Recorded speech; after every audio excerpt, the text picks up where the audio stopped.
السلام عليكم ورحمة الله وبركاته.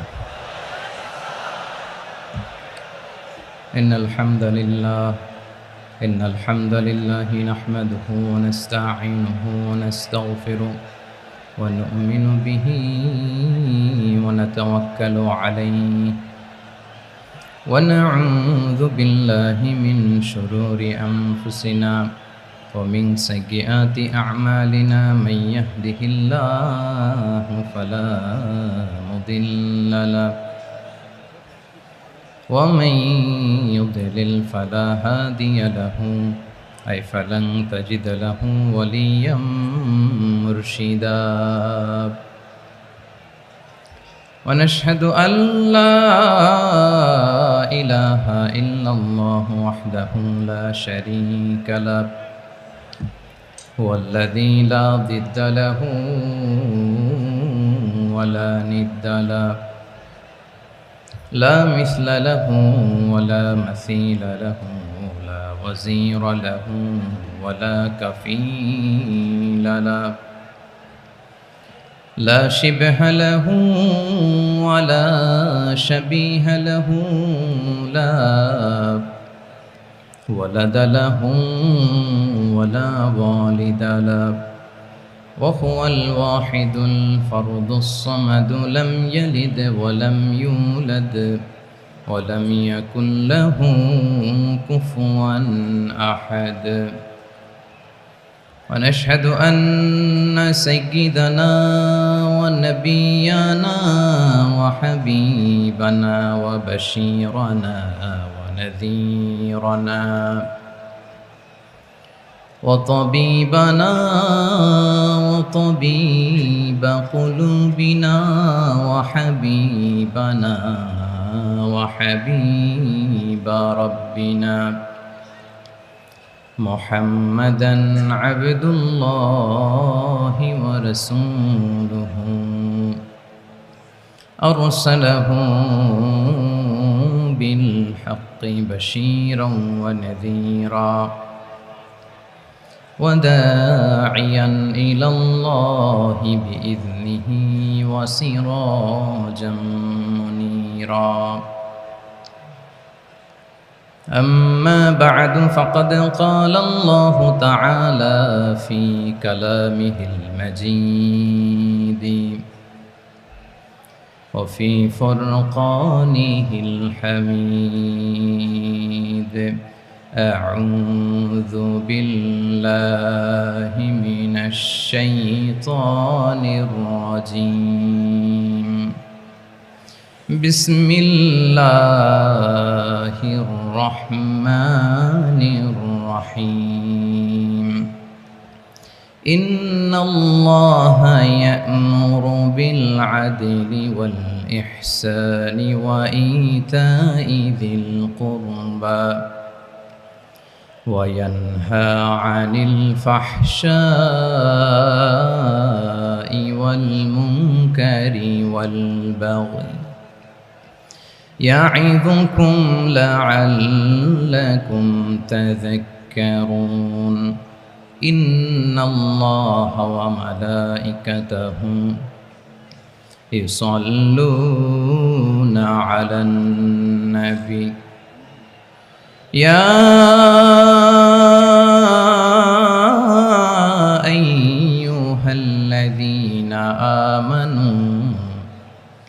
صلوا عليه وسلموا تسليما اللهم صل على محمد وعلى آل محمد كما صليت على إبراهيم وعلى آل إبراهيم إنك حميد مجيد اللهم بارك على محمد وعلى آل محمد كما باركت على إبراهيم وعلى آل إبراهيم إنك حميد مجيد সকল প্রশংসার মালিককে, সকল ক্ষমতার উৎসকে। কেউ যেটা পারে না পারে কে, কেউ যেটা দেখে না দেখে কে, কেউ যেটা শোনে না শোনে কে। সে আল্লাহ তাআলার দরবারে আমরা শুকরগুজার হচ্ছি। সবাই পড়ে নিচ্ছি কালিমাতুশ শুকর, আলহামদুলিল্লাহ। প্রিয় চট্টলাবাসী, গলা ছেড়ে দিয়ে আওয়াজ করে একসাথে সবাই পড়ুন, রব্বানা লাকাল হামদ হামদান কাসীরান তাইয়্যিবান মুবারাকান ফি ইয়া রাব্বি লাকাল হামদু কামা ইয়ানবাগি লিজালালি ওয়াজহিকা ওয়া আযীমি সুলতানিকা লাকাল হামদু বিল ঈমান লাকাল হামদু বিল ইসলাম লাকাল হামদু বিল কুরআন। আল্লাহ রাব্বুল ইজ্জা ওয়াল জালালের দরবারে শুকরিয়া জ্ঞাপনের পাশাপাশি আমি আজকের এই ঐতিহাসিক চট্টগ্রামের প্যারেড ময়দানে আয়োজিত 5 দিনব্যাপী তাফসিরুল কোরআন মাহফিলের যারা সম্মানিত আয়োজকবৃন্দ, ইসলামী সমাজ কল্যাণ পরিষদ চট্টগ্রামকে অন্তরের অন্তঃস্থল থেকে ধন্যবাদ এবং মোবারকবাদ জানাতে চাই, যারা দীর্ঘ কয়েক মাস ব্যাপী অনেক কষ্ট করে, অনেক ডিজাইন করে, অনেক প্ল্যান প্রোগ্রাম করে এরকম চমৎকার একটি কোরআনের বাগানকে সাজিয়েছে। আজকের এই প্রোগ্রামের সম্মানিত সভাপতি, প্রধান অতিথি, বিশেষ অতিথি, মঞ্চে উপবিষ্ট উলামায়ে কেরাম, কমিউনিটি লিডার্স, চট্টগ্রামের বিভিন্ন পর্যায়ের বিভিন্ন দলের সামাজিক, ধর্মীয়, রাজনৈতিক নেতৃবৃন্দ, ব্যবসায়ী ভাইয়েরা, চাকরিজীবী ভাইয়েরা, শ্রমজীবী ভাইয়েরা, ছাত্র ভাইয়েরা, পর্দার আড়ালে আমার মায়েরা এবং বোনেরা, সাংবাদিক বন্ধুরা, মিডিয়া কর্মী, ইউটিউবার্স, ভলান্টিয়ার্স, আপনাদের সবাইকে অন্তরের অন্তঃস্থল থেকে শুভেচ্ছা জানাই, মোবারকবাদ জানাই। আপনারা সবাই কেমন আছেন? সবাই ভালো আছেন? সুস্থ আছেন?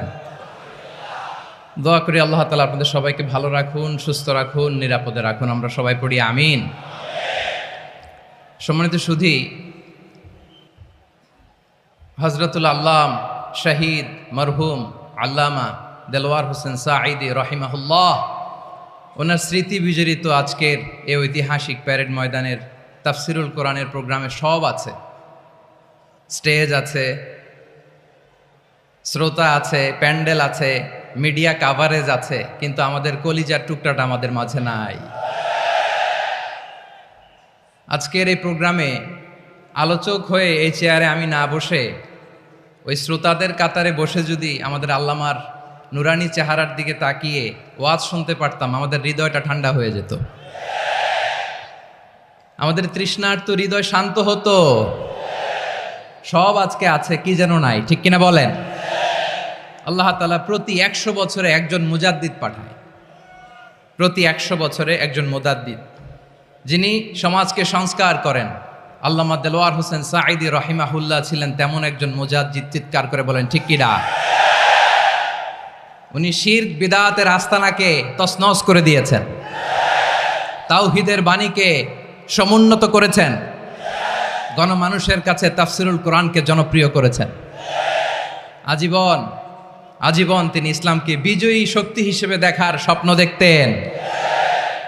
এত প্রাঞ্জল ভাষা, এত চমৎকার আধুনিক প্রেজেন্টেশন, গণমানুষের কাছে কোরআনের তাফসিরকে এভাবে জনপ্রিয় করে তোলার মতো ব্যক্তিত্ব আল্লামা সাঈদী ছাড়া দ্বিতীয় কেউ এই বাংলার ভূখণ্ডে নাই। এই যে তাফসিরুল কোরআন, এই যে টার্মিনোলজি, এই টার্মটাই উনি আসলে জনপ্রিয় করেছেন। আমরা আগে জানতাম না যে এভাবে তাফসির করা যায়, এভাবে scientific indications of the Holi কোরআনকে মানুষের কাছে পেশ করা যায়, এভাবে এত জীবন ঘনিষ্ঠ করে, এত ইন্টারেক্টিভ করে কোরআনের কথাগুলো মানুষের কাছে উপস্থাপন করা যায়। উনি অন্যায়ের বিরুদ্ধে সবসময় সোচ্চার ছিলেন, প্রতিবাদী কণ্ঠস্বর ছিলেন। ওনার আলোচনা শুনলে দেহের রক্ত টকবক করে ফুটতে থাকতো। আল্লাহু আকবার, আল্লাহু আকবার, আল্লাহু আকবার। He was a strong mouthpiece of Islamic revivalism. Islamic জাগরণের স্ট্রং মাউথপিস ছিলেন আল্লামা সাঈদী রাহিমাহুল্লাহ। অনেক দোয়া পেয়েছেন। আমরা পড়েছি, এমন জীবন তুমি করিবে গঠন, মরণে হাসিবে তুমি, কাঁদিবে ভুবন।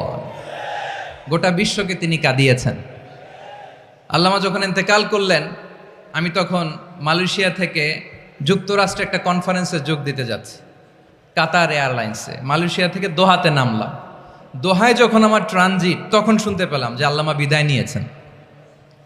সোশ্যাল মিডিয়ায় শুনে বিশ্বাস করতে পারলাম না। মুহূর্তের মধ্যেই মাসুদ সাইদি ভাইকে মেসেজ করলাম, উনি কোনো উত্তর দিতে পারলেন না। মাসুদ ভাইয়ের সাথে যখন কোলাকুলি করি, আমাদের শামীম ভাইয়ের সাথে যখন কোলাকুলি করি, মনে হচ্ছে আল্লামা সাইদির ঘ্রাণ পাই। শরীরটা লিটারালি কাঁপছিল, নিজেকে মানাতে পারছিলাম না, বিশ্বাস করতে পারছিলাম যে আসলে আল্লামা বিদায় নিয়েছেন। ইন দ্য মিন টাইম আমার সেকেন্ড ফ্লাইট, দোহা টু নিউ ইয়র্ক, 12 ঘন্টার ফ্লাইটে উঠলাম। ইন্টারনেট থেকে বিচ্ছিন্ন হলাম। নামার পরে শুনলাম আল্লাহু আকবার, যেখানে ওনাকে কবরস্থ করার কথা ছিল সেখানেও কবর দিতে দেয়া হয় নাই। ছবিগুলো দেখতে লাগলাম, হাসিমাখা মুখ, হাসিমাখা নিথর দেহটা, মরণে হাসিবে তুমি, কাঁদিবে ভুবন। From east to west, from north to south, the entire globe, গোটা বিশ্ব ওনার জন্য কেঁদেছে, গোটা বিশ্ব কেঁদেছে। কাবার গিলাফ ধরে ধরে মানুষ চিৎকার করেছে। এর চেয়ে শ্রেষ্ঠ মৃত্যুকার হতে পারে? আমাদের আল্লামার আর কি পাওয়ার ছিল বলেন? আর কি পাওয়ার ছিল? কুল্লু নাফসিন যায়িকাতুল মাউত, যারাই দুনিয়াতে আসবে তারা ইন্তেকাল করবে, এটা আমরা মেনে নেই, এটা আমরা জানি। কিন্তু অবাক করা বিষয় হচ্ছে, আমরা আজও জানি না আমাদের আল্লামার মৃত্যু কি স্বাভাবিক হয়েছে নাকি এটা পরিকল্পিত মেডিকেল কিলিং ছিল। এটা যে পরিকল্পিত মেডিকেল কিলিং ছিল, এটা ধারণা করার পেছনে অনেক কারণ আছে। তিনি আধিপত্যবাদের বিরুদ্ধে সোচ্চার ছিলেন, ফ্যাসিবাদের বিরুদ্ধে সোচ্চার ছিলেন, রাজনৈতিক প্রতিহিংসার শিকার ছিলেন। এজন্য এটা মেডিকেল কিলিং হতে পারে, এ ধারণা আমরা করতেই পারি। আওয়াজ করে বলেন ঠিক কি না? যেই সময়টা আমরা কাটাচ্ছি, এত সুন্দর সময় বাংলাদেশ আর পাবে না। আমাদের জন্মের পর থেকে এরকম চমৎকার সময় আমরা পাই নাই। এটাই আসল সময়। আমরা ইন্টারিম গভর্নমেন্টের কাছে দাবি জানাই, উচ্চতর তদন্ত কমিটি করে এটা কি হত্যাকাণ্ড ছিল নাকি স্বাভাবিক মৃত্যু ছিল, এই রিপোর্ট গণমানুষের কাছে প্রচার করে জানাতে হবে। এই দাবির সাথে কি সবাই আপনারা একমত? কারা কারা একমত হাত তুলে দেখান।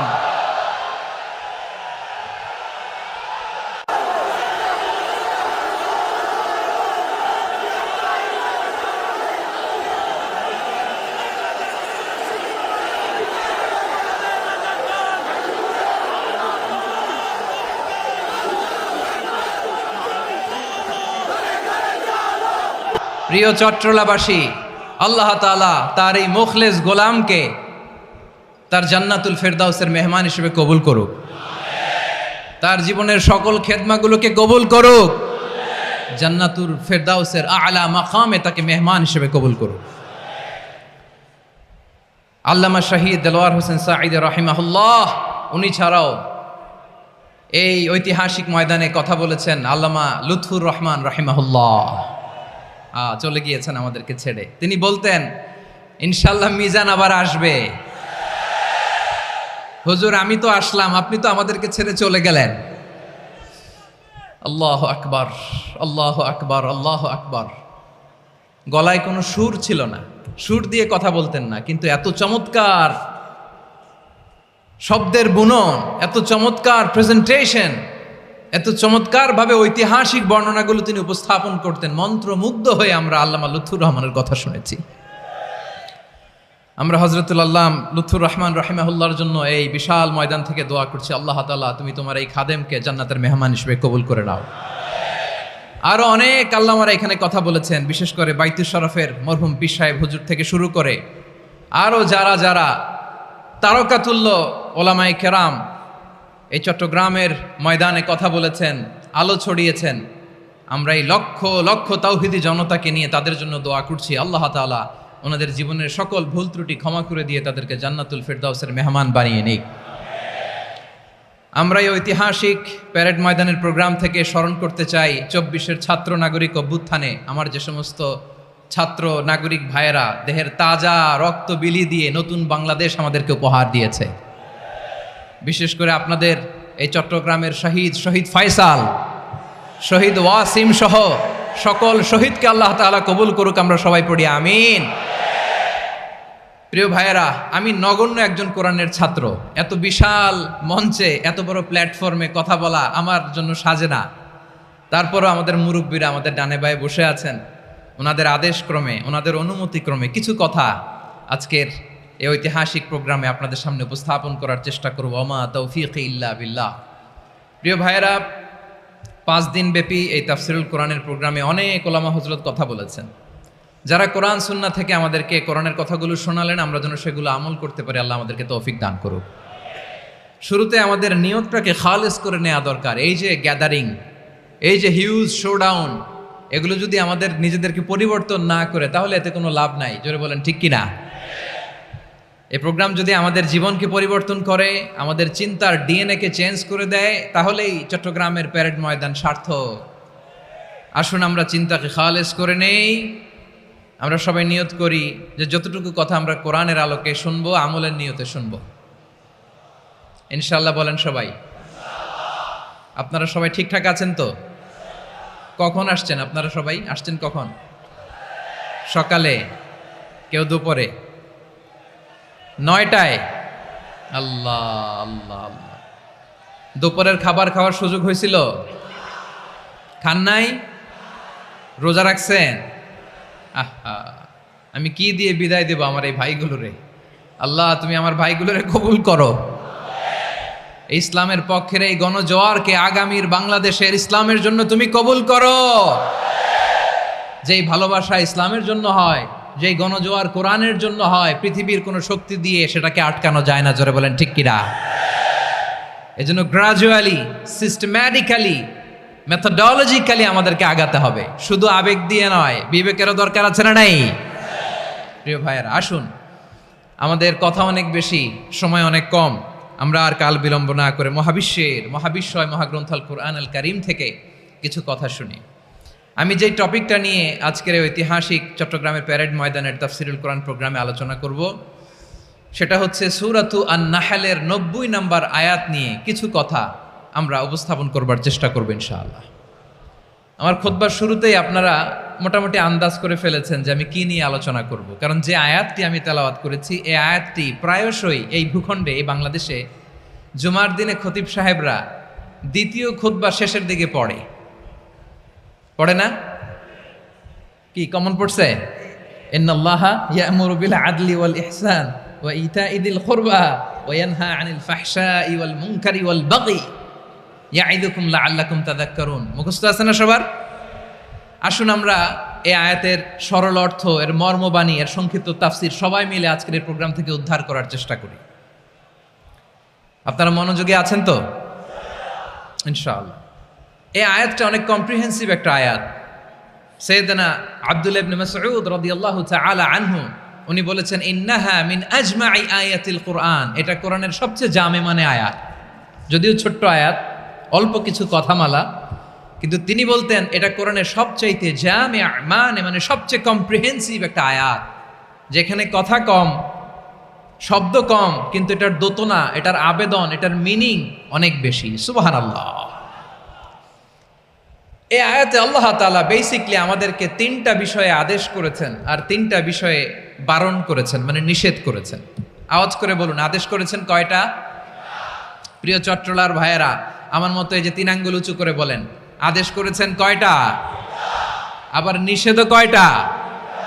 মানব তো আমরা ইনশাআল্লাহ, বলেন সবাই। 3 do's and 3 don'ts, do's and don'ts, 3টা আদেশ 3টা নিষেধ। এই 3টা আদেশ আর 3টা নিষেধের ভেতরে আল্লাহ তাআলা গোটা ইসলামী শরিয়ার মূল নির্যাসকে ঢুকিয়ে দিয়েছেন। সুবহানাল্লাহ। এই ছোট্ট একটা আয়াতে গোটা ইসলামী শরিয়ার the gist, the cream of the creams, গোটা ইসলামী শরিয়ার মূল নির্যাসকে আল্লাহ ঢুকিয়ে দিয়েছেন। 3টা আদেশ আর 3টা নিষেধ। আসুন আমরা সরাসরি কোরআন থেকে শুনি, সবাই পড়ুন। আউযু বিল্লাহি মিনাশ শাইতানির রাজীম। বিসমিল্লাহির রহমানির রহিম।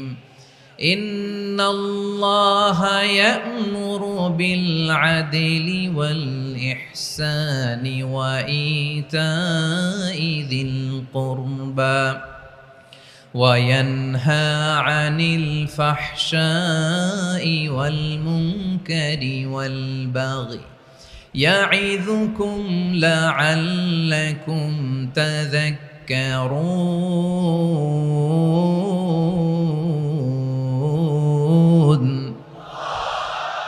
আল্লাহ তাআলা ইরশাদ করছেন, ইন্নাল্লাহা ইয়া'মুরু বিল আদলি ওয়াল ইহসান, নিশ্চয় আল্লাহ তাআলা তোমাদেরকে ন্যায় বিচারের আদেশ দেন, সদাচরণের আদেশ দেন, নিকটাত্মীয়দেরকে দানের আদেশ দেন। আদেশ কয়টা? আওয়াজ করে সবাই বলুন তো কয়টা? নিশ্চয় আল্লাহ তাআলা তোমাদেরকে ন্যায় বিচারের আদেশ দেন, সদাচরণের আদেশ দেন, তিনি তোমাদের নিকটাত্মীয়দেরকে দানের আদেশ দেন, আর তিনি তোমাদেরকে অশ্লীলতা থেকে নিষেধ করেন, মন্দ কাজ থেকে নিষেধ করেন, অবাধ্যতা সীমা লঙ্ঘন থেকে নিষেধ করেন। তিনি তোমাদেরকে উপদেশ দেন যাতে তোমরা শিক্ষা গ্রহণ করো। সুবহানাল্লাহ। উপদেশ দিচ্ছে স্বয়ং কে?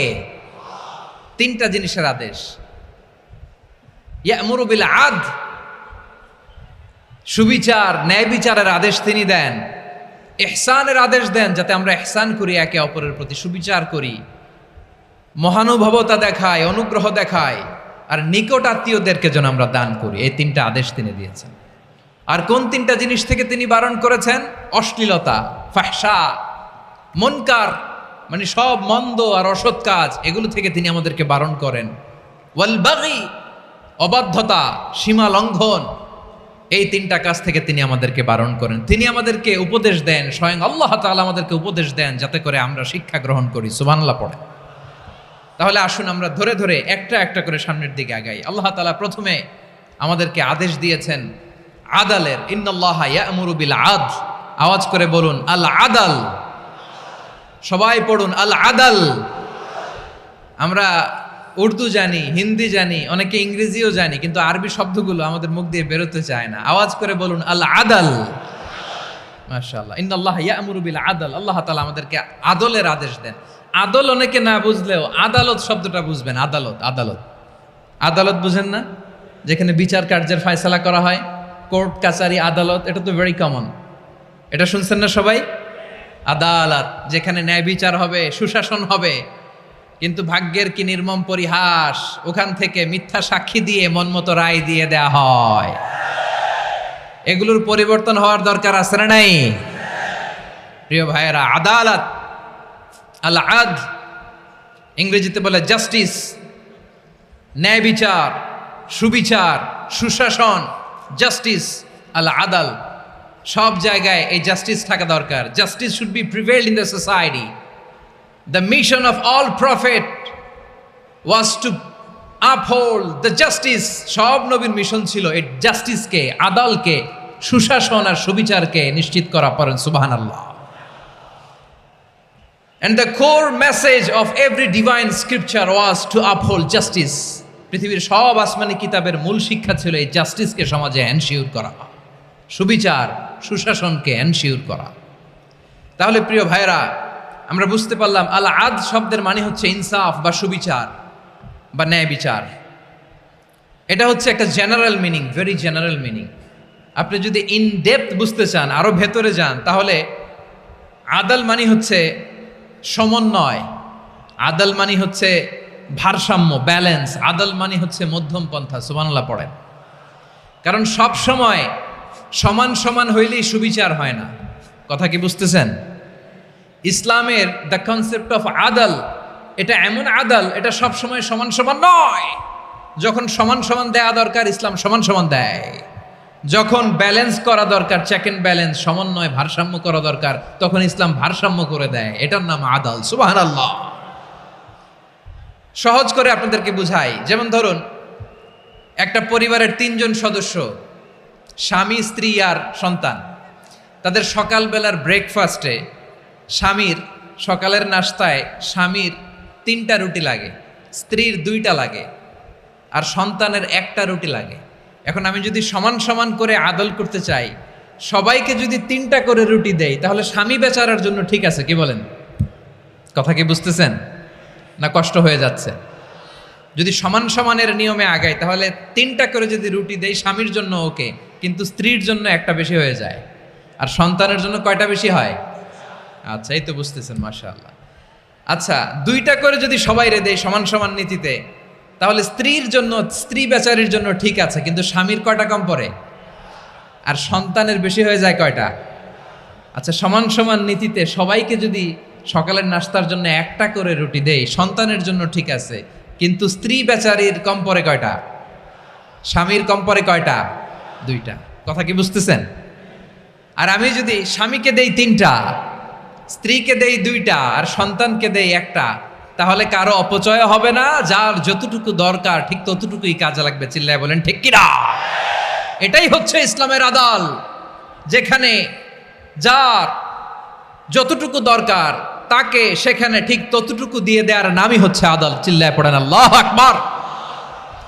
রব্বুল আলামিন বলেন, ইউসিকুমুল্লাহু ফি আওলাদিকুম লিযযাকারি মিসলু হাযযিল উনসায়াইন। আল্লাহ তোমাদেরকে ওসিয়ত করেন, তোমাদেরকে আদেশ দেন, উত্তরাধিকার সম্পদ যখন বন্টন হবে, ছেলেরা যতটুকু পাবে, মেয়ে পাবে তার অর্ধেক। সুবহানাল্লাহ বলেন। দেখেন, ছেলে যদ্দূর, মেয়ে অর্ধেক, ছেলে ডবল পাবে। আপাত দৃষ্টিতে মনে হয় এখানে অবিচার হয়েছে, কিন্তু আসলে কি অবিচার হয়েছে? আপনি বিয়ের ক্ষেত্রে যান, ওইখানে আবার ছেলে মোহরানা দেয়, মেয়ে সেখানে মোহরানা পায়। তাহলে চেক এন্ড ব্যালেন্স, ভারসাম্য, ব্যালেন্স, মধ্যম পন্থা এখানে আছে না নাই? এটাই হচ্ছে ইসলামের আদল। আল্লাহ তাআলা এই আদলের আদেশ দিয়েছেন, সুবিচার, ন্যায় বিচার, সুশাসন এবং ভারসাম্যের আদেশ দিয়েছেন। প্রিয় ভাইয়েরা, একটি শান্তিময় সমাজ, একটা সমৃদ্ধ সমাজ, একটা মানবিক সমাজ যদি আমরা পেতে চাই, এই আয়াতের মধ্যে যতগুলো পয়েন্ট আছে সবগুলোর বাস্তবায়ন লাগবে। কথা বুঝতে পেরেছেন? বলেন, আওয়াজ করে বলেন, আমরা একটা শান্তির সমাজ চাই কি চাই না? আমরা একটা সমৃদ্ধ বাংলাদেশ চাই কি চাই না? আমরা একটা মানবিক বাংলাদেশ চাই কি চাই না? এই আয়াতে আল্লাহ তাআলা একটা মানবিক সমাজের রূপরেখা টেনেছেন। তার প্রথম কথা হচ্ছে, ইন্নাল্লাহা ইয়ামুরু বিল আদল। আল্লাহ তাআলা তোমাদেরকে আদলের নির্দেশনা দেয়, সুবিচার, সুশাসনের নির্দেশনা দেয়। যে সমাজে আদল থাকে না, সেই সমাজে জুলুম মানুষের ঘাড়ে চেপে বসে। আদলের বিপরীত হচ্ছে জুলুম। আদলের বিপরীত কি? জুলুম বা জাউর, অত্যাচার, অবিচার, বৈষম্য। এই যে বৈষম্য বিরোধী ছাত্র আন্দোলন কমন পড়ছে? এই যে একজন সমন্বয়ক তো দেখা করলো আমার সাথে। জুলুম মানে হচ্ছে বৈষম্য। বৈষম্যের স্থান ইসলামে নাই, অবিচারের স্থান ইসলামে নাই, জুলুমের স্থান ইসলামে নাই। আল্লাহ তাআলা বলেন যে আমি জুলুমকে নিজের জন্য হারাম করেছি এবং তোমাদের জন্য হারাম করেছি। বিশ্বনবী ফরমান, আল্লাহ তাআলা বলেন হাদিসে কুদসিতে, ইয়া ইবাদি ইন্নী হারামতুয যুলমা আলা নাফসি ওয়া জাআলতুহু বাইনাকুম মুহাররামান ফালা তাযালামু। আমার গোলামেরা শোনো, নিশ্চয় আমি আল্লাহ তাআলা জুলুমকে আমি আমার উপরে হারাম করেছি, অনুরূপভাবে জুলুম করাকে তোমাদের উপরেও হারাম করেছি। ফলে ফালা তাযালামু, তোমরা একে অপরের সাথে জুলুম করো না। নির্দেশনাটা কার? খবরদার, জুলুমের সাথে আমাদের কোনো সম্পর্ক নাই। আল্লাহ তাআলা আদলের আদেশ দিয়েছেন, আদালতের আদেশ দিয়েছেন, সুশাসনের ন্যায় বিচারের আদেশ দিয়েছেন। ইন্নাল্লাহা ইয়ামুরু বিল আদল, আমাদেরকে আদল প্রতিষ্ঠা করতে হবে। জুলুমের সাথে ইসলামের কোনো সম্পর্ক নাই। আল্লাহ তাআলা জালিমদের জন্য কঠিন শাস্তি প্রস্তুত করে রেখেছেন। যারা এই আদলকে ভুলুণ্ঠিত, কখন রাত কিচ্ছু জানে না, কখন দিন কখন রাত কিছু জানে না, বছরের পর বছর কেটে গিয়েছে। এক্সট্রা জুডিশিয়াল কিলিং এর কোনো হিসাব নাই, বিচার বহির্ভূত হত্যা, এনফোর্স ডিসঅ্যাপিয়ারেন্স, গুম, যেটা সবচাইতে বড় মানবতা বিরোধী অপরাধ। কত মানুষ যে গুম হয়েছে তার কোনো ইয়ত্তা নাই। যেই ফ্যামিলির সদস্য গুম হয়েছে তারা কি ওই লোকটার জন্য মাগফিরাতের দোয়া করবে নাকি সুস্বাস্থ্যের দোয়া করবে তারা নিজেরাও জানতো না, কারণ জানে না ও বেঁচে আছে না মরে গেছে। আহা, বিডিআর নওজোয়ানদের যারা ছাড়া পেল দেখলাম, বিনা অপরাধে, কোনো অন্যায় ছাড়া, অপরাধ ছাড়া তাদের জীবন থেকে, তাদের তারুণ্যের, তাদের যৌবনের 15 বছর, 16 বছর, 17 বছর নাই। 6 মাস বয়সের ছোট বাচ্চাকে রেখে জেলে গেছে। 6 মাসের মেয়ে বেরোয় দেখে মেয়ের বয়স 17 বছর। মেয়ে বাবারে চিনে না, বাবা মেয়েরে চিনে না। মেয়েকে এখন বিয়ে দিয়ে আরেক ছেলের হাতে তুলে দিবে। মেয়ের শৈশব বাবা দেখে নাই, মেয়ের কৈশোর বাবা দেখে নাই, মেয়ের তারুণ্য দেখে নাই। আরেক যুবককে দেখলাম 14 বছরের 14 দিনের সংসার, 2 সপ্তাহের সংসার শেষে জেলে গেছে। কত যুবকের যে স্ত্রী চলে গিয়েছে ফ্যামিলি ছেড়ে, কারণ জানে না তো কবে আসবে, কি হবে, কেউ জানতো না। দাম্পত্য জীবনের মাত্র 14 দিনের স্মৃতি, এই স্মৃতিকে আঁকড়ে ধরে এক বোন 16টা বছর, 17টা বছর কাটিয়ে দিয়েছে। আমি নিউজটা দেখে ভাবলাম, আমার এই বোনের প্রতিটি দিন কিভাবে কেটেছে, প্রতিটি রাত কিভাবে কেটেছে, প্রতিটি ক্ষণ কিভাবে কেটেছে। বিশ্বনবী বলেছেন, ইত্তাকি দাওয়াতাল মাজলুম ফাইন্না লাইসা বাইনাহু ওয়া বাইনাল্লাহি হিজাব। মাজলুমের কান্নাকে ভয় করো, কারণ মাজলুমের কান্না আর আল্লাহর মাঝে কোনো পর্দা থাকে না। আমরা আর এরকম কোন জুলুম বাংলাদেশে দেখতে চাই না। জোরে বলেন ঠিক কিনা? আর কেউ নতুন করে জালিম হোক আপনারা চান? আবার নতুন করে কেউ ফ্যাসিস্ট হোক আপনারা চান? এক দল আরেক দলকে নিশ্চিহ্ন করার রাজনীতিতে মেতে উঠুক, এটা আপনারা চান? আমরা বাংলাদেশকে আদল দিয়ে সাজাতে চাই। আমরা এই 56,000 বর্গ মাইলের প্রতিটা ইঞ্চি মাটিকে কোরআনের আইন দিয়ে সাজাতে চাই। রাজি আছেন আপনারা? কারা কারা রাজি দেখান হাত তুলে আল্লাহকে।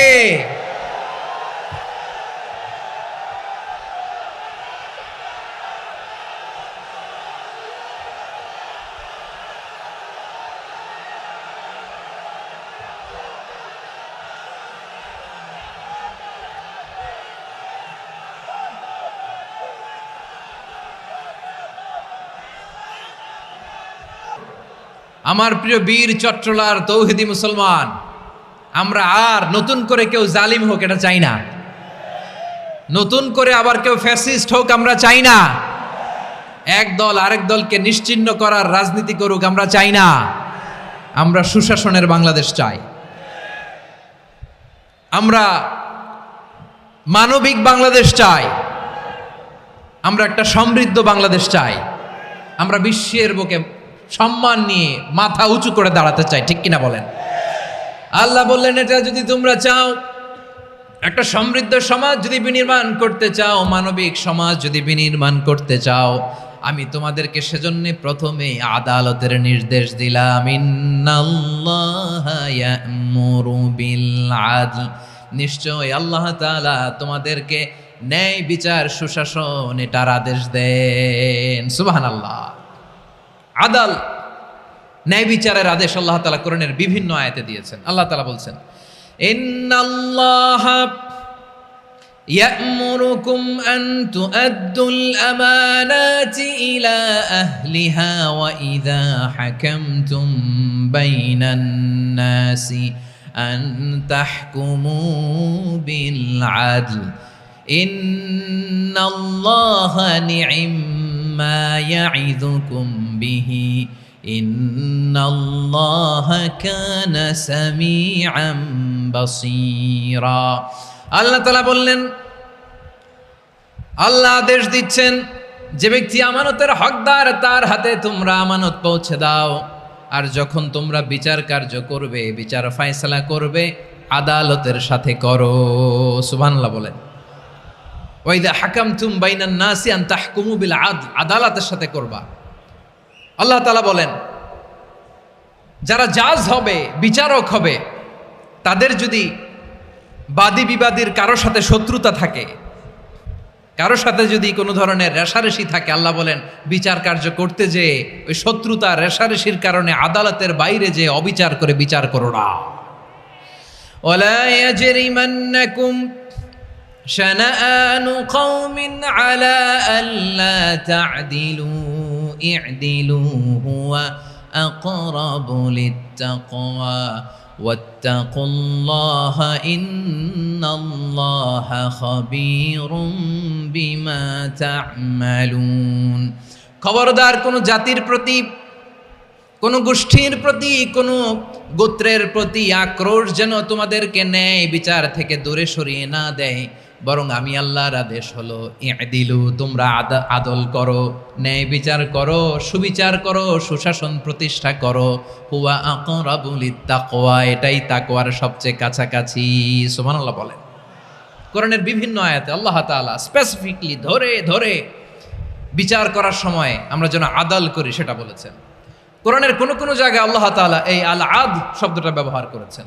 আবার একই জিনিস ইনসাফ, সুবিচার, সুশাসন, ন্যায় বিচার, ন্যায় পরায়ণতা বুঝাতে আল্লাহ তাআলা কখনো কখনো আল কিসত শব্দটা ব্যবহার করেছেন। আওয়াজ করে সবাই বলুন আল কিসত। প্রিয় ভাইরা, সবাই আওয়াজ করে আমার সাথে সাথে বলুন আল কিসত। আল্লাহ তাআলা বলেন, ওয়া ইন হাকামতা ফাহকুম বাইনাহুম বিল কিসতি ইন্নাল্লাহা ইউহিব্বুল মুকসিতিন। যখন তুমি বিচার করবে, বিশ্বনবীকে উদ্দেশ্য করে অ্যাড্রেস করে বললেন, নবী হে, ইহুদিরা কোনো বিষয়ে মীমাংসার জন্য যদি আপনার দরবারে আসে, যদি বিচার করতে হয়, খবরদার অবিচার করবেন না। ফয়সালা যেটা করবেন কিসতের সাথে করবেন, ন্যায় পরায়ণতার সাথে করবেন, কারণ ইন্নাল্লাহা ইউহিব্বুল মুকসিতিন, নিশ্চয় আল্লাহ রাব্বুল ইজ্জাত ন্যায় পরায়ণশীলদেরকে বড্ড ভালোবাসেন। সুবহানাল্লাহ বলেন। ন্যায় পরায়ণ লোকদেরকে আল্লাহ তাআলা বড্ড ভালোবাসেন। অন্য আয়াতে আল্লাহ তাআলা বলছেন, وَنَضَعُ الْمَوَازِينَ الْقِسْطَ لِيَوْمِ الْقِيَامَةِ فَلَا تُظْلَمُ نَفْسٌ شَيْئًا। আমি কিয়ামতের দিন ন্যায় পরায়ণতার মানদণ্ড স্থাপন করব, যেটাকে আমরা মিজানের পাল্লা বলি। আল্লাহ বলেন, ন্যায় বিচারের মানদণ্ড কিয়ামতের ময়দানে আমি আল্লাহ স্থাপন করব। সেদিন কারো প্রতি বিন্দু পরিমাণ, এক চুল পরিমাণ অবিচার করা হবে না, কোনো অবিচার করা হবে না। সেদিন সুশাসন হবে, সুবিচার হবে, ন্যায় পরায়ণতার সাথে বিচার হবে। আওয়াজ করে পড়েন আল্লাহু আকবার। তাহলে প্রিয় ভাইরা, যে তিনটি বিষয়ে আল্লাহ তাআলা আমাদেরকে আদেশ দিয়েছেন, তার প্রথমটা হচ্ছে আদালত, ইনসাফ, সুবিচার, ন্যায় বিচার। এটা আমরা চাই কি চাই না? বিশ্বনবী ন্যায় বিচার, ন্যায় পরায়ণতা, সুশাসন প্রতিষ্ঠিত করেন কি করেন নাই? আপনারা বিশ্বনবীর সিরাত যারা পড়েছেন, আপনি দেখবেন বিশ্বনবীর সিরাতের পরতে পরতে, বাঁকে বাঁকে, সিরাতের বাঁকে বাঁকে এই আদালতের নমুনা মেলে। সুবহানাল্লাহ বলেন। ছোট্ট একটা নমুনা রাসূল সাল্লাল্লাহু আলাইহি ওয়াসাল্লামের আসসিরা আল আতরা থেকে ছোট্ট একটা নমুনা আপনাদের খেদমতে এখানে উপস্থাপন করি। বিশ্বনবী সাল্লাল্লাহু আলাইহি ওয়াসাল্লাম মক্কা বিজয় করলেন ৮ম হিজরিতে। মক্কা বিজয় শেষে তিনি কয়েক সপ্তাহ মক্কাতে অবস্থান করলেন। ইন দ্য মিন টাইম মক্কার একটা ভেরি প্রেস্টিজিয়াস এন্ড ডিগনিফাইড ফ্যামিলির নারী চুরিতে ধরা পড়ল। কিসে ধরা পড়ল? সবাই বলেন কিসে? আমাদের সমাজে আসেনি এটা? আছে? ছোট না বড়?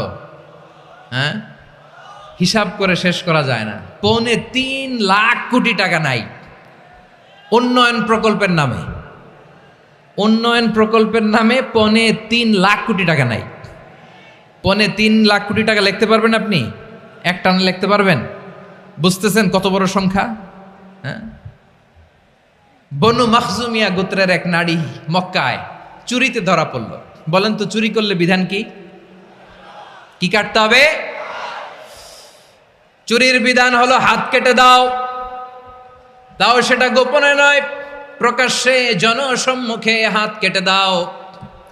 বনু মাখজুমিয়া গোত্রের নারী যখন চুরিতে ধরা পড়লো, সাহাবারা চিন্তায় পড়ে গেলেন।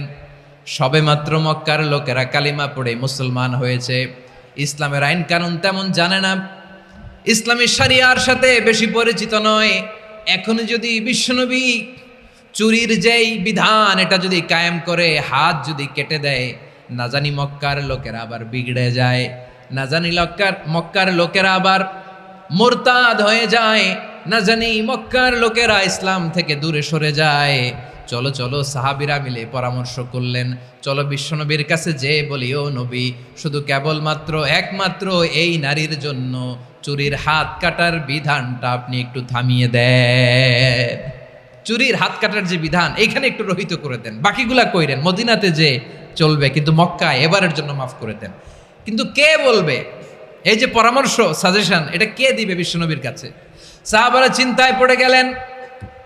আল্লাহর নবীর সামনে দাঁড়িয়ে আল্লাহর দেয়া হুদুদ, আল্লাহর দেয়া বিধান থামিয়ে দেওয়া, মাফ করে দেওয়া, এই কথা বিশ্বনবীর সামনে বলার সাহস তো কেউ রাখে না।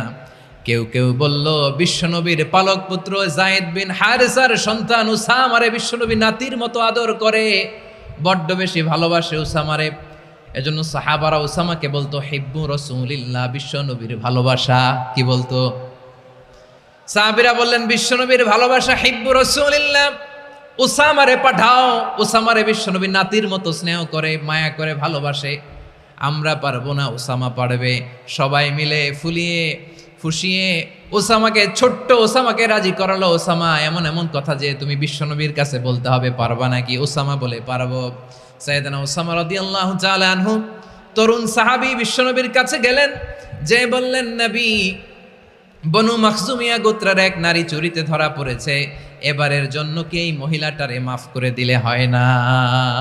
এবারের জন্য একটু ক্ষমা করা যায় না নবী? বিশ্বনবী বলেন, আতাশফাউ ফি হাদ্দিম মিন হুদুদিল্লাহ, তোমার এত বড় সাহস উসামা, তুমি আল্লাহর হাত, আল্লাহর দেয়া বিধান, এটার ব্যাপারে সুপারিশ করতে এসেছো? তোমরা কি জানো তোমাদের আগে যত কওম, যত গোত্র, যত জনপদ ধ্বংস হয়েছে তার কারণ ছিল তাদের মধ্যে গরিবরা অন্যায় করলে তারা বিচার করত, আর ধনীরা অন্যায় করলে তারা মাফ করে দিত। খবরদার! ওয়া আইমুল্লাহ লাউ আন্না ফাতিমাতা বিনতি মুহাম্মাদিন সারাকাত লাকাতা মুহাম্মাদুন ইয়াদাহা। বিশ্বনবী বললেন, ওরে ওসামা, বানু মাখজুমিয়ার ওই প্রেস্টিজিয়াস এন্ড ডিগনিফাইড ফ্যামিলির মেয়ে তো দূর কি বাত, অনেক দূরের কথা। জেনে রেখো ওসামা, আমার কলিজার টুকরা, নয়নের পুটুলি ফাতেমাও যদি মক্কার জমিনে আজকে এই চুরির দায়ে ধরা পড়তো, আমি বিশ্বনবী মুহাম্মাদুর রাসূলুল্লাহ ধরে ফাতেমার ডান হাতটা কেটে দিতে এক বিলম্ব দেরি করতাম না। ইন্নাল্লাহা ইয়া'মুরু বিল আদল, আমাদেরকে জাস্টিস শিখায়। পশ্চিমারা আমাদেরকে ইনসাফ শিখায়, আমাদেরকে সুশাসন শিখায়। আর ইনসাফ, সুশাসন, ন্যায় বিচার, সুবিচার, জাস্টিস কারে বলে বিশ্বনবীর বায়োগ্রাফি থেকে জেনে নাও। এই ছিল বিশ্বনবী ইসলামের আদালতের নমুনা। আপনি যদি সাইয়েদনা ওমর ফারুকের জীবনের দিকে তাকান, এমন কঠোর, এমন বীর সেনানী ছিলেন। সাইয়েদনা ওমর ফারুক যদি রাস্তার এই মাথা দিয়ে হাঁটা শুরু করতেন, শয়তান ওমর ফারুককে দেখলে ওই রাস্তা রেখে দিয়ে অন্য রাস্তা দিয়ে হাঁটতো। সুবহানাল্লাহ। ওমর ফারুক রাদিয়াল্লাহু তাআলা আনহু কি পার্সোনালিটি ছিল, কি পার্সোনালিটি!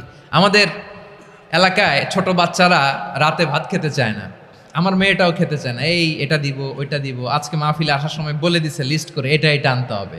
তো ছোট্ট বাচ্চাদের অনেক বায়না থাকে, ওরা রাতে খেতে চায় না। তো মায়েরা বিভিন্ন ভয় দেখায়, এই বাঘ আসবে, বাঘ আসবে খাও, এই ভূত আসবে, ভূত আসবে খাও। আপনারা কি বলেন চট্টগ্রামে? কি আসবে? হ্যাঁ, ভূত, ভূত, ভূত আসবে, বাঘ আসবে, খাও খাও খাও, তাড়াতাড়ি খাও। তো বাচ্চারা এগুলো শুনে ভয়ে খেতে শুরু করে।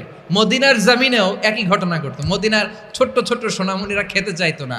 তো মায়েরা বলতো, হা হুয়া ইয়াতি উমর, হা হুয়া ইয়াতি উমর, ওই যে ওমর আসতেছে, ওমর। ওমরে ফারুকের কথা শুনলেই বাচ্চারা একেবারে ঠান্ডা। সুবহানাল্লাহ পড়বেন না? প্রভু তুমি বলেছ রাসূল দেবে না, বলনি দেবে না ওমর, বলনি দেবে না হামজা তারিক, খালিদ বিজয় সমর। প্রভু তুমি বলেছ রাসূল দেবে না, বলনি দেবে না ওমর, বলনি দেবে না হামজা তারিক, খালিদ বিজয় সমর। প্রভু তুমি বলেছ রাসূল দেবে না। আল্লাহু আকবার। ওমর ফারুক রাদিয়াল্লাহু তাআলা আনহু, ওনার কথা শুনলে গায়ের মধ্যে গুজবাম হয়, গায়ের পশমগুলো দাঁড়িয়ে যায়। সুবহানাল্লাহ বলেন। কি পার্সোনালিটি ছিল, কি ব্যক্তিত্ব ছিল। মুনাফিকরা ওমর ফারুককে জমের মতো ভয় পেতেন। শয়তান, খোদ শয়তান এই রাস্তা দিয়ে আসলে শয়তান অন্য রাস্তা দিয়ে হাঁটতো। ওমর ফারুক রাদিয়াল্লাহু তাআলা আনহুর জীবনে যদি দেখেন, তাহলে সেখানে আপনি আদালতের, ইনসাফের, সুশাসনের, জাস্টিসের নমুনা দেখতে পাবেন। কয়টা শুনবেন? সাইয়েদনা ওমর ফারুকের রাদিয়াল্লাহু তাআলা আনহুর সন্তান আব্দুর রহমান মিশরে মদ খেয়ে মদ্যপ অবস্থায় ধরা পড়েছে। মদ খাওয়ার কারণে, মদ যদি কেউ পান করে আর যদি প্রমাণিত হয়, তার বিচার হলো 80 বেত। আওয়াজ করে বলেন কয় বেত? বাংলাদেশেও তো এই আইন আছে নাকি? বাংলাদেশে আছে? হ্যাঁ, মদ খাইলে 80 বেত, এই আইন বাংলাদেশে চালু হোক। আমরা চাই কি চাই না? চাই সবাই। এজন্যই তো ইসলাম ভাল লাগে না। ইসলামকে ভাল লাগে না। ইসলামকে আউট করে রাখতে পারলেই তো এরকম বড় বড় বোতল খাওয়া যায়। একেবারে সহজ, পানির মতো সহজ, হিসাব একেবারে সহজ। ওমর ফারুক রাদিয়াল্লাহু তাআলা আনহুর ছেলে ভুল করে মদ পান করে ফেলেছিলেন। আব্দুর রহমান, ঘটনা ঘটেছে মিশরে। মিশরের গভর্নর তখন আমর ইবনুল আস রাদিয়াল্লাহু তাআলা আনহু।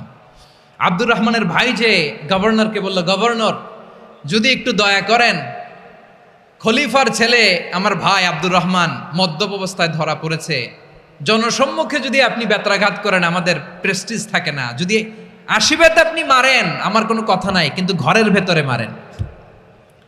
আব্দুর রহমানের ভাইয়ের সুপারিশ শুনে সাইয়েদনা আমর ইবনুল আস রাদিয়াল্লাহু তাআলা আনহু রাজি হয়ে গেলেন। ঘরের ভেতরে লোকচক্ষুর আড়ালে 80 বেত তিনি মানলেন। কিন্তু ঘটনাক্রমে এই কথা লুকিয়ে লুকিয়ে ঘরের ভেতরে 80 বেত মারার কথা সাইয়েদনা ওমর ফারুক মদিনা থেকে জানতে পারলেন। মদিনা থেকে তিনি ফরমান জারি করলেন, এই বিচার যেমনটি আমর ইবনুল আস আদায় করেছে, এটা প্রকৃতপক্ষে আদায় হয় নাই।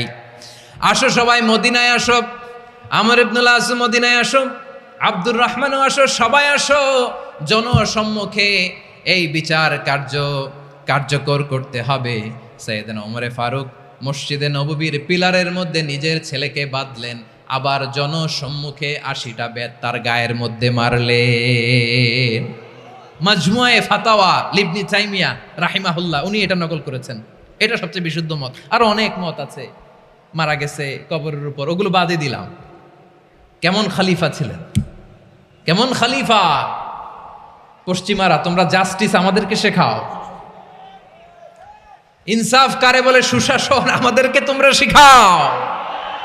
ওমর ফারুক রাদিয়াল্লাহু তাআলা আনহু ওই বিচারকে তিনি ধর্তব্য মনে করেন নাই। মদিনাতে এনে আবার জনসম্মুখে আবার 80 বেত মেরেছেন।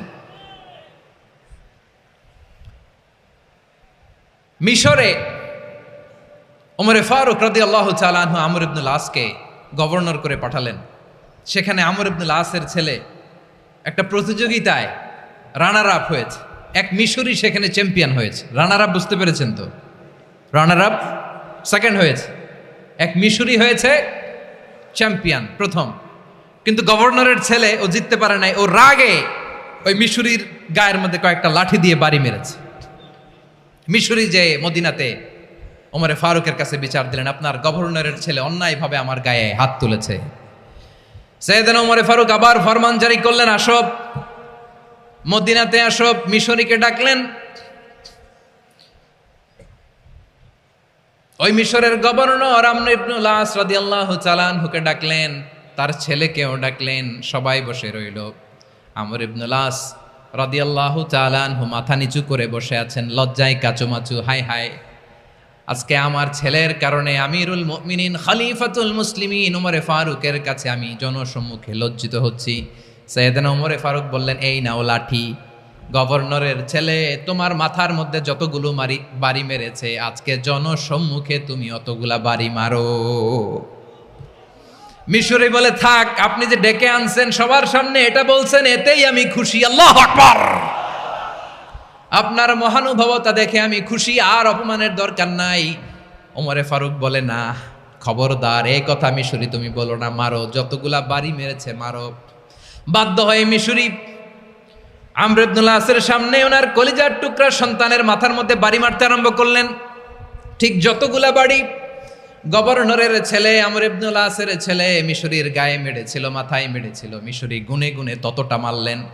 এই দৃশ্য দেখে ওমরে ফারুক রেগে মেগে আগুন, রাগের চোটে রাগ সামলাতে না পেরে, আর নিজেকে সামলাতে না পেরে মিশরিরে বললেন, ছেলেরে মারা শেষ হয়ে গেলে এবার বাবার টাক মাথার মধ্যে কয়েকটা বাড়ি মার। রাগের চোটে, আউট অফ অ্যাঙ্গার, রাগের চোটে, যে আমার পাঠানো গভর্নর আমর ইবনুল আস তার ছেলেকে কেন আদব তারবিয়া কেন শিক্ষা দিতে পারে না, ছেলেরে মারা হইলে এবার আমর ইবনুল আসের মাথার মধ্যে দুইটা মারো। এটা রাগে বলেছেন, এটা শাস্তি হিসেবে না। সুবহানাল্লাহ পড়ে। তোমরা আমাদেরকে সুশাসন শিখাও, আমাদেরকে সুশাসন শিখাও। বিশ্বনবী বলেন, আদল এটা যেন তেন বিষয় না, এটা দিয়েই মানবিক সমাজ গড়তে হবে। আল্লাহ তাআলা কিয়ামতের কঠিন ময়দানে, যেদিন স্বামী স্ত্রীকে চিনবে না, স্ত্রী স্বামীকে দেখে পালিয়ে যাবে, বন্ধু বন্ধুরে চিনবে না, পীর সাহেব মুরিদরে চিনবে না, মুরিদ পীর সাহেবরে চিনবে না, দলের কর্মী তার নেতারে চিনবে না, নেতা তার কর্মীরে চিনবে না, বন্ধু বন্ধুরে দেখে পালাবে। এই কঠিন মুহূর্তে সূর্যটা মাথার কাছে চলে আসবে, জমিনটা তামার জমিন হবে। আজকের জমিনের মতো নয়, মানুষ ঘর্মাক্ত, ক্লান্ত, শ্রান্ত মাথার মগজগুলো কানের ছিদ্র আর নাকের ছিদ্র দিয়ে বেয়ে বেয়ে পড়বে। বিশ্বনবী ফরমান, কিয়ামতের ওই কঠিন ময়দানে 7 শ্রেণীর ব্যক্তিকে রব্বুল আলামিন তার আরশের নিচে ছায়া দিবেন। তার মধ্যে প্রথম শ্রেণীর ব্যক্তি হলো ইমামুন আদিল। ইমামুন আদিল, ন্যায়পরায়ণ শাসক, যে ইনসাফের সাথে বিচার করে, যে জাস্টিস সমাজে সার্ভ করে, যে সুশাসন নিশ্চিত করে, ওই ইমামুন আদিল। আদিল শব্দটা বুঝছেন না? ইন্নাল্লাহ ইয়া'মুরু বিল আদল, পাইছেন? আদিল। 7 শ্রেণীর ব্যক্তিকে আল্লাহ তাআলা সুশীতল আরশের নিচে ছায়া দিবেন, যেদিন তার দেয়া ছায়া ছাড়া কোনো ছায়া থাকবে না। এর প্রথম হচ্ছে ইমামুন আদিল, ন্যায়পরায়ণ শাসক। চিল্লায় বলেন সুবহানাল্লাহ। আবার বিশ্বনবী বললেন, ইন্নাল মুকসিতিনা ইনদাল্লাহি আলা মানাবিরা মিন নূর আন ইয়ামিনির রহমান। কিয়ামতের দিন যারা ন্যায়পরায়ণ হিসেবে আল্লাহর সামনে দাঁড়াবে, কিয়ামতের দিন রব্বুল আলামিন তার আরশের ডান দিকে ওই ন্যায়পরায়ণ লোকদের জন্য আরশের ডান দিকে একটা নূরের মিম্বারে তাদেরকে বসার সুযোগ করে দিবে। আল্লাহর আরশের ডান দিকে ন্যায়পরায়ণ লোকদের জন্য আল্লাহ তাআলা নূরের মিম্বার বানাবে। 4টে কেন কথা মনে করেছেন? আল আদাল, জাস্টিস। ইন্নাল্লাহা ইয়া'মুরু বিল আদল। আল্লাহ তাআলা এই আদালতের নির্দেশনা দেয়, সুবিচার, সুশাসন। প্রিয় ভাইয়েরা, এটা আমরা বাংলাদেশে চাই কি চাই না? এই যে অরাজকতা, এই যে অন্যায়, এই যে জুলুম, এই যে ইনকনসিস্টেন্সি সমাজের অসঙ্গতির প্রধান কারণ জাস্টিস নাই, সুবিচার নাই, সুশাসন নাই। শেষবারের মতো আওয়াজ করে বলেন তো, আমরা বাংলাদেশে আদল চাই কি চাই না? তাহলে প্রথম নির্দেশনা শেষ। আল্লাহ তাআলা তোমাদেরকে আদলের আদেশ দেন। এরপরে আল্লাহ বললেন, আমি তোমাদেরকে ইহসানের আদেশ দেই।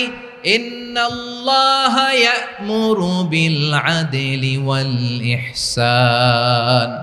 আমি তোমাদেরকে যেমনি আদলের নির্দেশনা দেই, তেমনি ভাবে তোমাদেরকে ইহসানের নির্দেশনা দেই। ইহসান, আওয়াজ করে সবাই বলেন তো ইহসান। সবাই বলেননি, সবাই বললে এতটুকু আওয়াজ হবে আমি বিশ্বাস করি না। আওয়াজ করে বলুন আল ইহসান। ইহসান মানে কারো প্রতি সফট হার্টেড হওয়া, মহানুভব হওয়া, অনুগ্রহ পরায়ণ হওয়া, অনুগ্রহশীল হওয়া, একে অপরের প্রতি দয়াদ্র হওয়া। একে অপরের প্রতি দয়াদ্র অনুগ্রহশীল হওয়া ছাড়া মানবিক সমাজ কশিনকালেও গঠন করা সম্ভব না। প্রিয় ভাইয়েরা, সুন্দর আচরণ দিয়ে, ইহসান দিয়ে যা জয় করা যায়, নরম আচরণ দিয়ে যেটা অর্জন করা যায়, কঠোরতা দিয়ে সেটা পারা যায় না। বিষ্ণু ঈসা ইসলাম ইহসান দিয়ে, কোমল আচরণ দিয়ে, তার অনুগ্রহ দিয়ে তিনি অনেক কাফিরের হৃদয়কে জয় করে ফেলেছেন। সাইয়েদনা সুমামা ইবনে উসাল রাদিয়াল্লাহু তাআলা আনহুর কথা মনে পড়ে যায়। তিনি ছিলেন ইয়ামামার বাদশা। মদিনাতে বিশ্বনবীকে হত্যা করার নিয়তে এসেছিলেন। গোপনে গোপনে বিশ্বনবীকে হত্যা করে আবার ইয়ামামাতে তিনি ফিরে যাবেন। কিন্তু কি অবাক করা কাণ্ড, হত্যা করতে পারে নাই, সাহাবাদের হাতে তিনি ধরা পড়ে গেলেন। সাইয়েদনা সুমামা ইবনে উসাল রাদিয়াল্লাহু তাআলা আনহু হত্যার নিয়তে আসলেন, কিন্তু হত্যা করতে পারলেন না। সাহাবারা ওনাকে ধরে ফেললেন, ধরে মসজিদে নববীর পিলারের মধ্যে বেঁধে রাখলেন। সুমামা ইবনে উসাল, সিরাত থেকে শুনে, সিরাত থেকে শোনাচ্ছি, রাদিয়াল্লাহু তাআলা আনহু ইয়ামামার অধিপতি ছিলেন। ইয়ামামা বিশ্বনবীকে হত্যার জন্য আসছেন, ধরা পড়ে গেছেন, এখন মসজিদে নববীতে বেঁধে রাখছে, তার মানে বন্দী। তো এখন স্ট্যাটাস কি? বন্দী, ক্যাপটিভ। তো বিষ্ণু ঈসা ইসলাম সাহাবাদেরকে বললেন, তার খোঁজ খবর নিও, সুমামা ইবনে উসালের খোঁজ খবর নিও।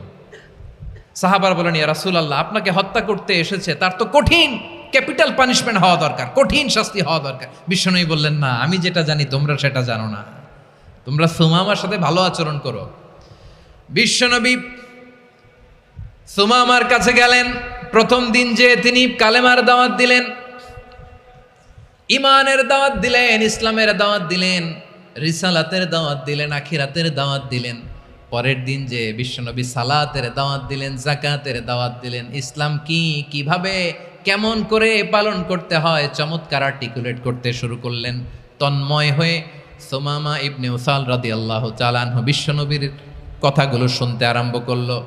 একদিন নয়, 2 দিন নয়, টানা 3 দিন বিশ্বনবী সুমামার কাছে ইসলামকে প্রেজেন্ট করেছেন, উপস্থাপন করেছেন। আওয়াজ করে বলেন, কয় দিন? 3 দিন।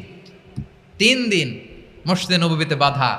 আর সাহাবীদেরকে বললেন, তার খোঁজ খবর নিও, তোমরা যে রুটি বানাও এর মধ্যে সবচেয়ে ভালো আটার রুটিটা তারে দিও, সবচেয়ে রিফাইন্ড খেজুর, যেটা পিওর খেজুর, এটা তারে দিও। আর বিশ্বনবী নিজের উট থেকে দুধ দহন করে ওনার বাড়ির এক কর্মচারীকে বলেছেন, দুধ দহন করে সুমামার জন্য নিয়ে যেও। সুবহানাল্লাহ পড়বেন না?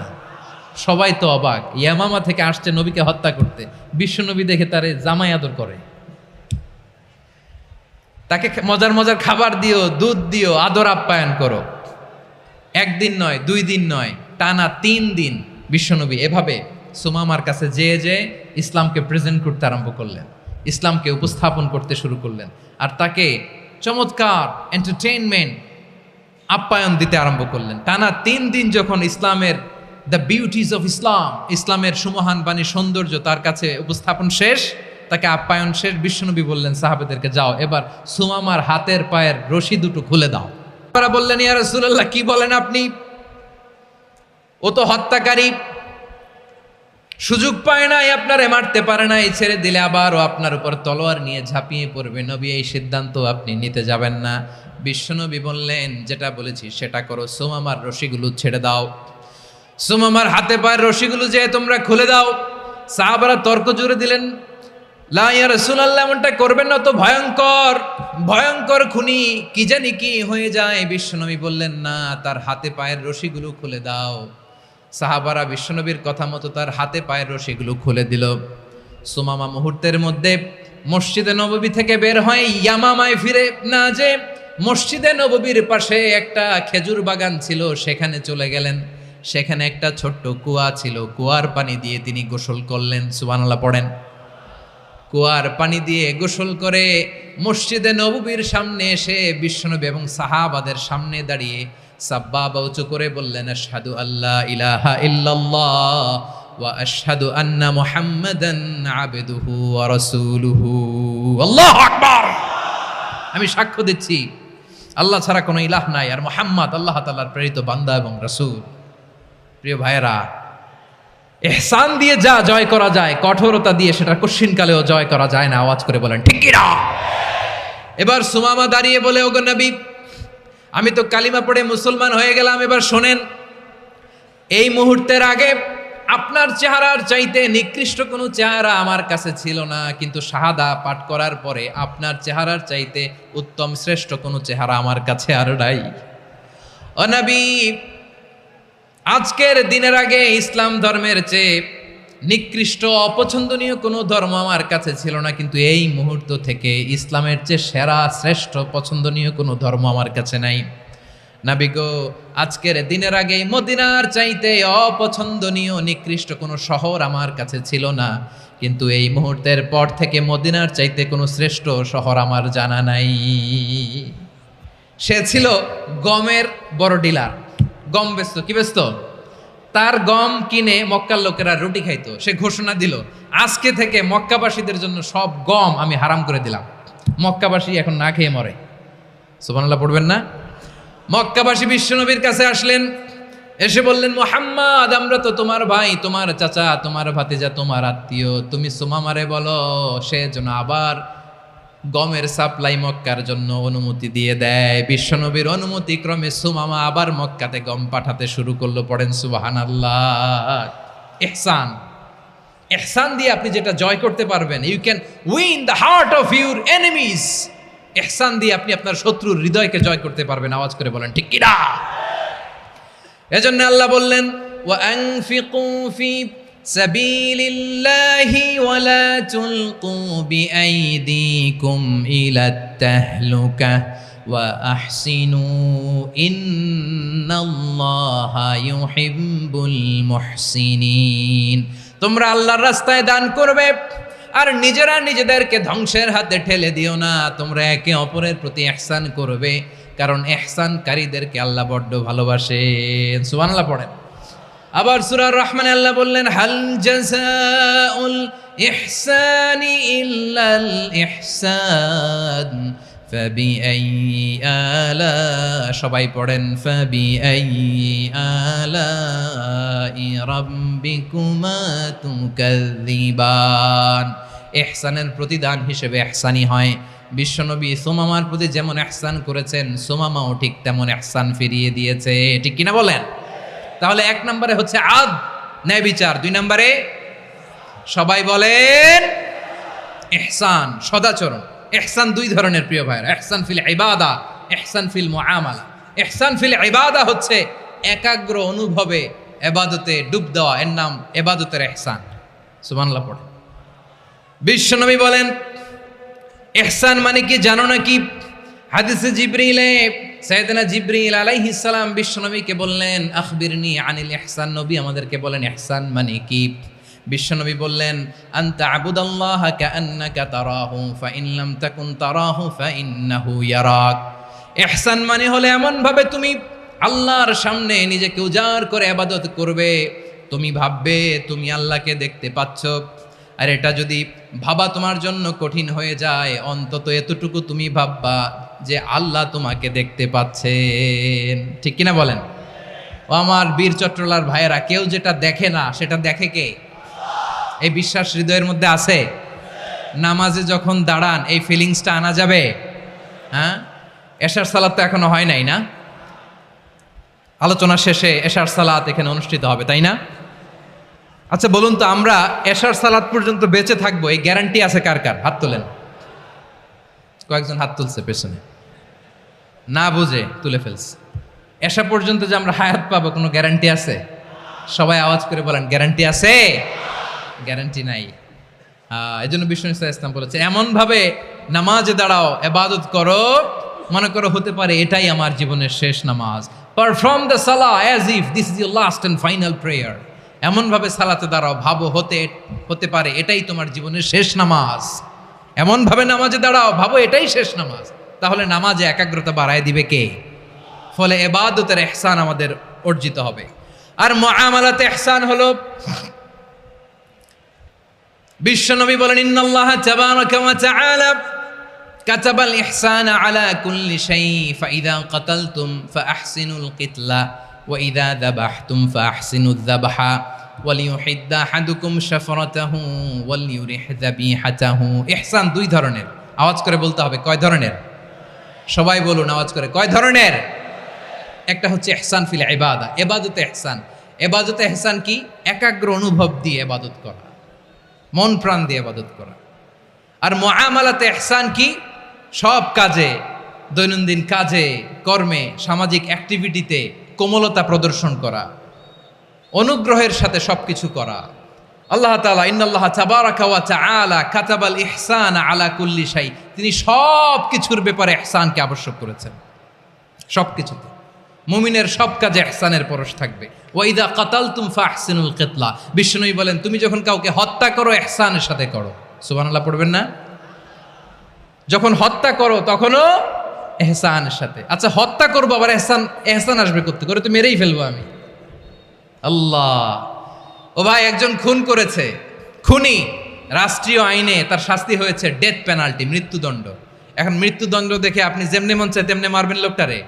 ওর নাক কেটে ফেলতে পারবেন? ওর কান কাটতে পারবেন? ওর চোখ উপড়ে ফেলতে পারবেন আপনি? যেমন মন চায় তার অঙ্গহানি করা যাবে না। ইহসানের সাথে তাকে হত্যা করো।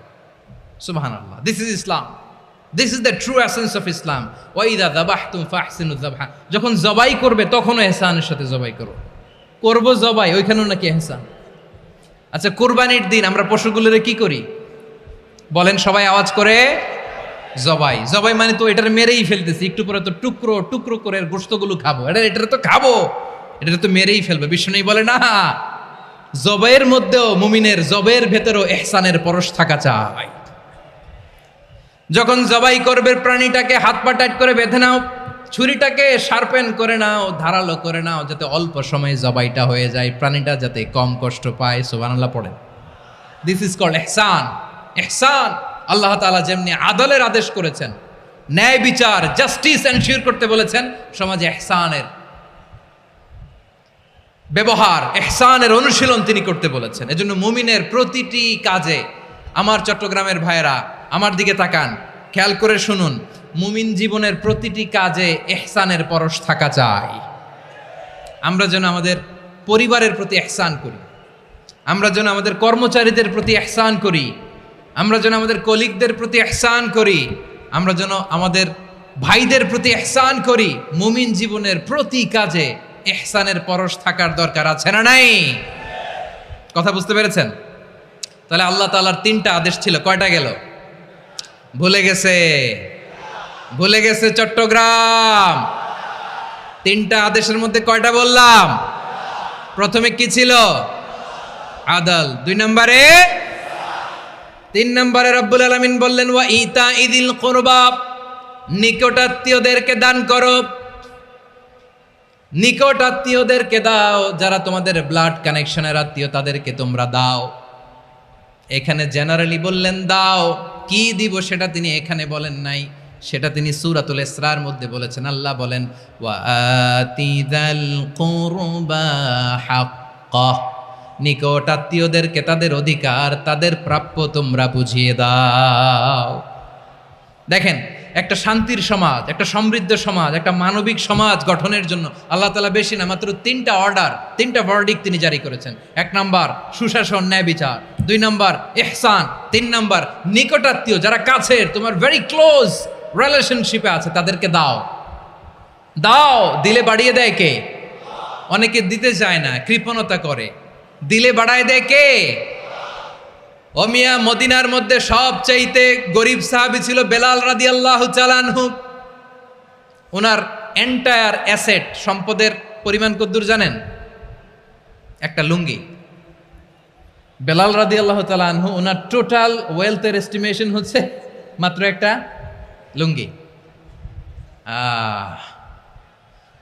একটা লুঙ্গি, টোটাল ওয়েলথ এস্টিমেশন, টোটাল সম্পদের পরিমাণ বেলাল রাদিয়াল্লাহু তাআলা আনহুর কি ছিল? কথা বোঝে নাই বোধহয়, কি ছিল? ওই বেলাল রাদিয়াল্লাহু তাআলা আনহুকে বিষ্ণু ইসলাম বলেছেন আনফিক ইয়া বেলাল, ও বেলাল তুমিও দাও। ওয়ালা তাখশা মিন যিল আরশি ইখলালা, আরশের অধিপতির তো কোনো ঘাটতি নাই, তুমি দিলে ওই আল্লাহ তোমারে বাড়ায় দিবে।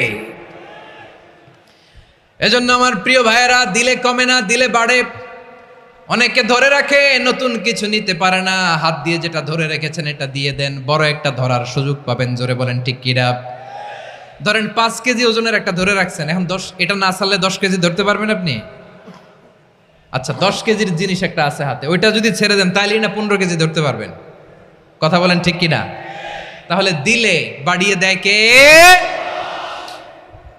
রব্বুল আলামিন বললেন 3 নাম্বার আদেশ হলো তোমাদের প্রতি সমাজটারে কেমন করে মানবিক সমাজ, সুন্দর সমাজ গড়বা। 3 নাম্বার আদেশ হলো ওয়া আতিদাল কুরবা হাক্কা, নিকটাত্মীয়দেরকে তাদের প্রাপ্য বুঝিয়ে দাও। এই নিকটাত্মীয়দেরকে তাদের অধিকার বুঝিয়ে দেওয়া, প্রাপ্য বুঝিয়ে দেওয়াতে আমাদের গাফলতি আছে না নাই? চট্টগ্রামে নাই? মাশাআল্লাহ আছে, আছে। অনেকে দেখবেন অনেক আল্লাহওয়ালা, তাহাজ্জুদ গুজার, সেজদা দিতে দিতে কপালে কালো দাগ ফেলে দিছে, সে তার বোনের হকটা আদায় করে নাই। আছে না নাই? হ্যাঁ, এখানেও আছে। সর্বনাশ। অনেক বড় হাজী সাহেব, বিশাল লম্বা দাড়ি, ছেলেরে সব দিয়ে দিছে, মেয়েরে কিছু দেয় নাই, মেয়ের হক আদায় করে নাই। আছে না নাই? এই হাজী সাহেবেরা, এই আল্লাহওয়ালারা কিয়ামতের ময়দানে আটকে যাবে। আপনি অন্যের অধিকার নষ্ট করেছেন, তাদের রাইটসকে ভায়োলেট করেছেন। এজন্য আল্লাহ তাআলা বলেন, কারো অধিকার যদি কেউ নষ্ট করে, ওই সমাজটা মানবিক সমাজ কঠিনকালেও হতে পারে না। এজন্য 3 নম্বর আল্লাহ বললেন ওয়া ইতা ইদিল কুরবা, নিকটাত্মীয়দেরকে দাও। কি দিবা? তাদের অধিকার দিয়ে দাও। বোনের অধিকার বুঝিয়ে দাও, মেয়ের অধিকার বুঝিয়ে দাও, ফুফুর অধিকার বুঝিয়ে দাও। দেখবেন অনেক মায়েরা ছেলের পাতে মুরগির রান দেয়, মেয়ের পাতে দেয় মুরগির ঠ্যাং। এরকম আছে না নাই? হ্যাঁ, ছেলেরে কি দেয়? মুরগির। মেয়ের পাতে কি দেয়?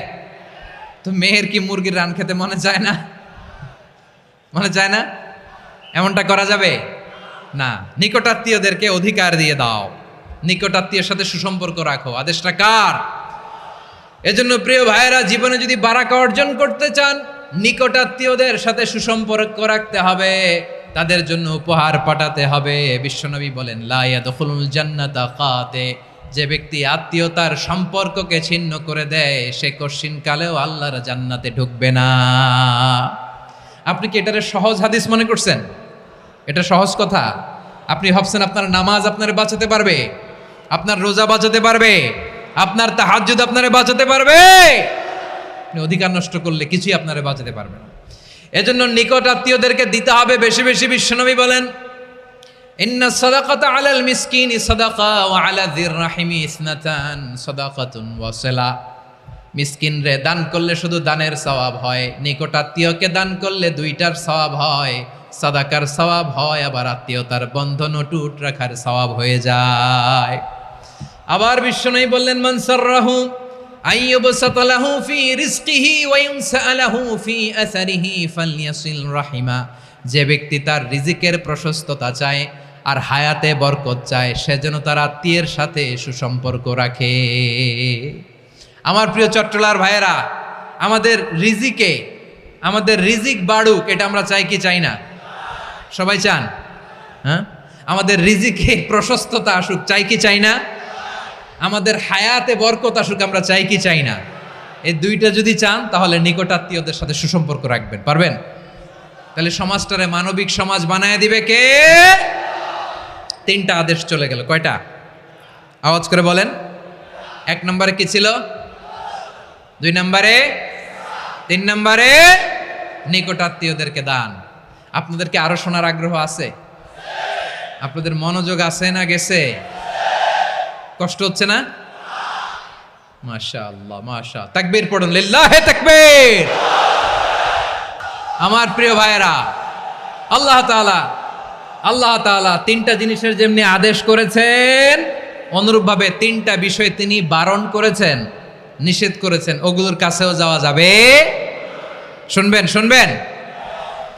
রাব্বুল আলামিন বলেন ওয়ায়ানহা আনিল ফাহশাই ওয়াল মুনকারি ওয়াল বাগি। আমি যেমনি 3টি বিষয়ে আদেশ করলাম, অনুরূপভাবে 3টি বিষয়ে বারণ করলাম, নিষেধ করলাম। আমার 1 নাম্বার নিষেধাজ্ঞা হলো অশ্লীলতার প্রতি। ফাহশা, ওয়ায়ানহা আনিল ফাহশা, আল্লাহ তাআলা অশ্লীলতাকে নিষেধ করেছেন। কোন জিনিসকে? সবাই বলুন, কোন জিনিসকে?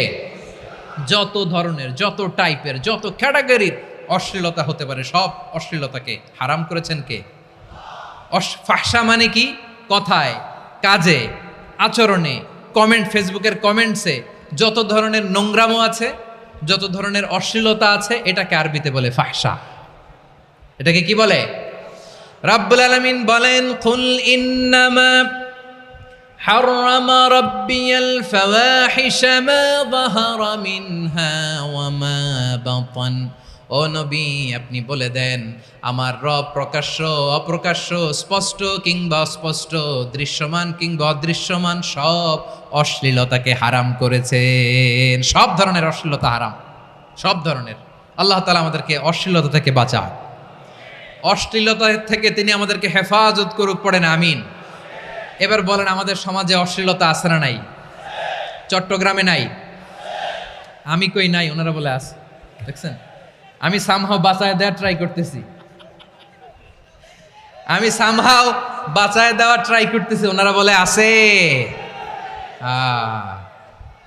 অশ্লীলতা নানা ভাবে, নানা নামে, নানা মোড়কে আমাদের সমাজে আছে না নাই? সংস্কৃতির নামে, ফ্যাশনের নামে, বিনোদনের নামে, উপন্যাসের নামে, কনসার্টের নামে অশ্লীলতা আছে না নাই? আপনি দেখেছেন কনসার্টগুলোর অবস্থা? এই যে আতিফ আসলাম যে আসছে আমাদের দেশে, তারপর কে কে আসছে, আমাদের তরুণ তরুণীরা, আমাদের যুবক যুবতীরা, আমাদের জেনজিরা, কি অবস্থা ওইখানে? হ্যাঁ, কি অবস্থা? কে বাঁচাবে ওদের? কে রক্ষা করবে ওদের ইমানের, ওদের চরিত্রের হেফাজতের গ্যারান্টি কে দিবে? কনসার্টের নামে অশ্লীলতা আছে না নাই? ছেলে মেয়ে একে অপরকে জড়ায় ধরতেছে, একে অপরকে চুমু খাচ্ছে, প্রকাশ্যে, দিবালোকে, গণমানুষের সামনে। আল্লাহ তাআলা এই অশ্লীলতা থেকে আমাদেরকে বেঁচে থাকতে বলেছেন, বেঁচে থাকতে বলেছেন। রূপালী জগতের নামে অশ্লীলতা আছে না নাই? এই টার্মটা আপনারা জানেন না? রূপালী জগৎ কি জগৎ? আসলে কি রূপালী জগৎ না অন্ধকার জগৎ? আমার বোনেরা, আপনাদেরকে যে কি বলে তারা বুঝায়, রূপালী জগৎ শুনেই আপনি ভরকে যাবেন না। রূপালী জগতে যে নারী যত বেশি উলঙ্গ, সে নাকি তত বেশি সাহসী। জানেন, বলে এটা একটা সাহসী নারী, খুব সাহসী পদক্ষেপ তার। যত বেশি শরীর থেকে কাপড় নামাতে পারবে, যত বেশি বস্ত্রহীন হয়ে নিজেকে প্রেজেন্ট করতে পারবে, সে নাকি তত বেশি সাহসী। আমার চট্টলার ভাইয়েরা, শয়তানের প্রথমে এজেন্ডা ছিল বনি আদমকে বস্ত্রহীন করা। সে আদম এবং হাওয়া আলাইহিস সালামকে নিষিদ্ধ গাছের ফল খাইয়ে তাদেরকে বস্ত্রহীন করেছে। এই জামিনেও সে আমাদেরকে বস্ত্রহীন করতে চাইবে। এই রূপালী জগতের নামে তারা এটা করে। আমার প্রিয় বোনেরা, আপনি জানেন না আপনার দাম কত। ওরা আপনাদেরকে বিজ্ঞাপনের সস্তা পণ্য বানাতে চায়। ওরা আপনাদেরকে ওদের ভোগের লিপসার টুলস বানাতে চায়। ওরা আপনাদেরকে দিয়ে ওদের খায়েশ পূরণ করতে চায়। এটা আপনাদের জন্য মোটেও ডিগনিটি নয়, এটা আপনাদের জন্য সম্মান নয়। আপনার সম্মান শালীনতায়, আপনার সম্মান হেজাবে, আপনার সম্মান ভদ্রতায়, আপনার সম্মান আপনার ডিসেন্ট পোশাকে। পোশাক বলে দেয় এই নারীটা ভদ্র না অভদ্র। পোশাক বলে দেয় এই মেয়েটা কোন ঘরের মেয়ে। আওয়াজ করে বলেন ঠিক কিনা? আপনি জানেন না, আপনারা এই সস্তা পণ্য বানায়, ভোগের পণ্য, বিলবোর্ডে আপনাকে উলঙ্গ করে উপস্থাপন করে। এই অশ্লীলতার সাথে ইসলামের কোনো সম্পর্ক। এজন্য আল্লাহ বলেন, আমি অশ্লীলতাকে হারাম করেছি। অশ্লীলতাকে হারাম করার প্রথম কারণ হলো এর মাধ্যমে মানবতাকে অপমানিত করা হয়। কারণ মানুষের সম্মান মানুষের পোশাকে। মানুষ যখন পোশাকহীন হয়ে যায়, বস্ত্রহীন হয়ে যায়, তার সম্মান কমে যায়, ঠিক কিনা? অশ্লীলতাকে হারাম করার প্রথম কারণ হচ্ছে মানুষ মানুষকে অপমান করে। একটা নারী, সে তো সম্মানিত, নারী যে কত সম্মানিত নারীরা এটা বুঝেই নাই।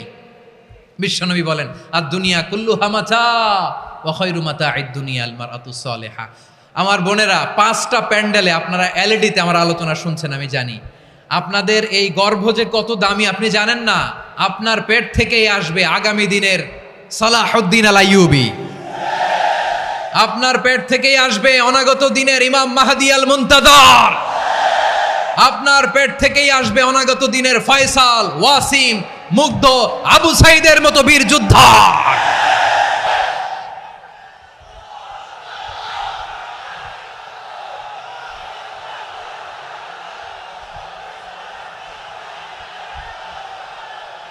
আমার প্রিয় বোনেরা, আমার প্রিয় বোনেরা, বিশ্বনবীর কথার ওজন খেয়াল করেন। আর দুনিয়া কুল্লুহা মাতা ওয়া খায়রু মাতা'আদ দুনিয়াল মারআতুস সালিহা। দুনিয়ার সবকিছুই অ্যাসেট, এর মধ্যে সবচেয়ে দামি অ্যাসেট নেককার নারী। আপনার গর্ভ যে কত দামি আপনি জানেন না। নিজের সময়টাকে কাজে লাগান, কোরআন পড়েন, সুন্নাহ পড়েন। আপনার অনেক দায়িত্ব ঘরে। You are the MD of your family. একটা family it's a very big institution. পরিবার একটা অনেক বড় প্রতিষ্ঠান। And you are the MD of your institution. আপনি এই পরিবারের MD, managing director of your family. এখানে আপনার কত দায়িত্ব। আপনি ছেলেমেয়েদেরকে তারবিয়া করবেন। আপনি আপনার স্বামীর জন্য ঘরটার জান্নাতের নীর বানাবেন। আপনার জন্য জান্নাতের ডুপ্লেক্স বাড়ি ওইখানে তৈরি করে রাখবে কে? আপনি যে কত দামি আপনি জানেন না। নারীদেরকে আল্লাহ বানিয়েছেন উচ্চতর করে, নিম্নতর নয়। নারীদেরকে ছোট্ট জিনিস দিলে এটারে বড় করে দেয়। নারীদেরকে ভ্রূণ দিলে, শুক্রাণু দিলে নারী এটারে বাচ্চা হিসেবে উপহার দেয়, ঠিক কিনা? বিয়ের মাধ্যমে স্বামী যখন তার শুক্রাণু তার স্ত্রীকে উপহার দেয়, স্ত্রী রিটার্নে কি উপহার দেয়? ফুল ফর্ম বেবি, মানব সন্তান। দেখছেন, আপনি দিলেন একটুক, উনি দিছে বিশাল। আপনি যদি নারীকে বাজার এনে দেন, নারী এটাকে সুস্বাদু খাবারে রূপান্তর করে দেয়। আপনি তাকে একটা মুচকি হাসি দিয়ে দেন, সে তার কলিজা দিয়ে দেয়। কিন্তু যদি আপনি তার মনে কষ্ট দেন, সে আপনার জীবনকে জাহান্নাম বানায়া দেয়। খবর আছে, নারীর মন বুঝতে পারলে নেয়ামত, বুঝতে না পারলে কিয়ামত। ঠিক কিনা বলেন? আমার প্রিয় বোনেরা, আপনি যে কত দামি আপনি জানেন না। জানেন না আপনি কত দামি, অনেক দামি আপনি। আপনাদেরকে যেন ভোগের সস্তা পণ্য বানাতে না পারে, আপনাদেরকে সচেতন থাকতে হবে, সজাগ থাকতে হবে, কনসার্ন থাকতে হবে। শয়তানের ওই হাতছানির দিকে আর নজর দেওয়া যাবে না। তাহলে কেন আল্লাহ তাআলা এই ফাহশা, অশ্লীলতাকে হারাম করলেন? 1 নাম্বার, এতে হিউম্যান ডিগনিটি কমে। 2 নাম্বার, এতে মানুষের অধিকার নষ্ট হয়। আপনি বিয়ে করেছেন, এরে পরকিয়া করেন, ওর সাথে এরকম আছে না নাই?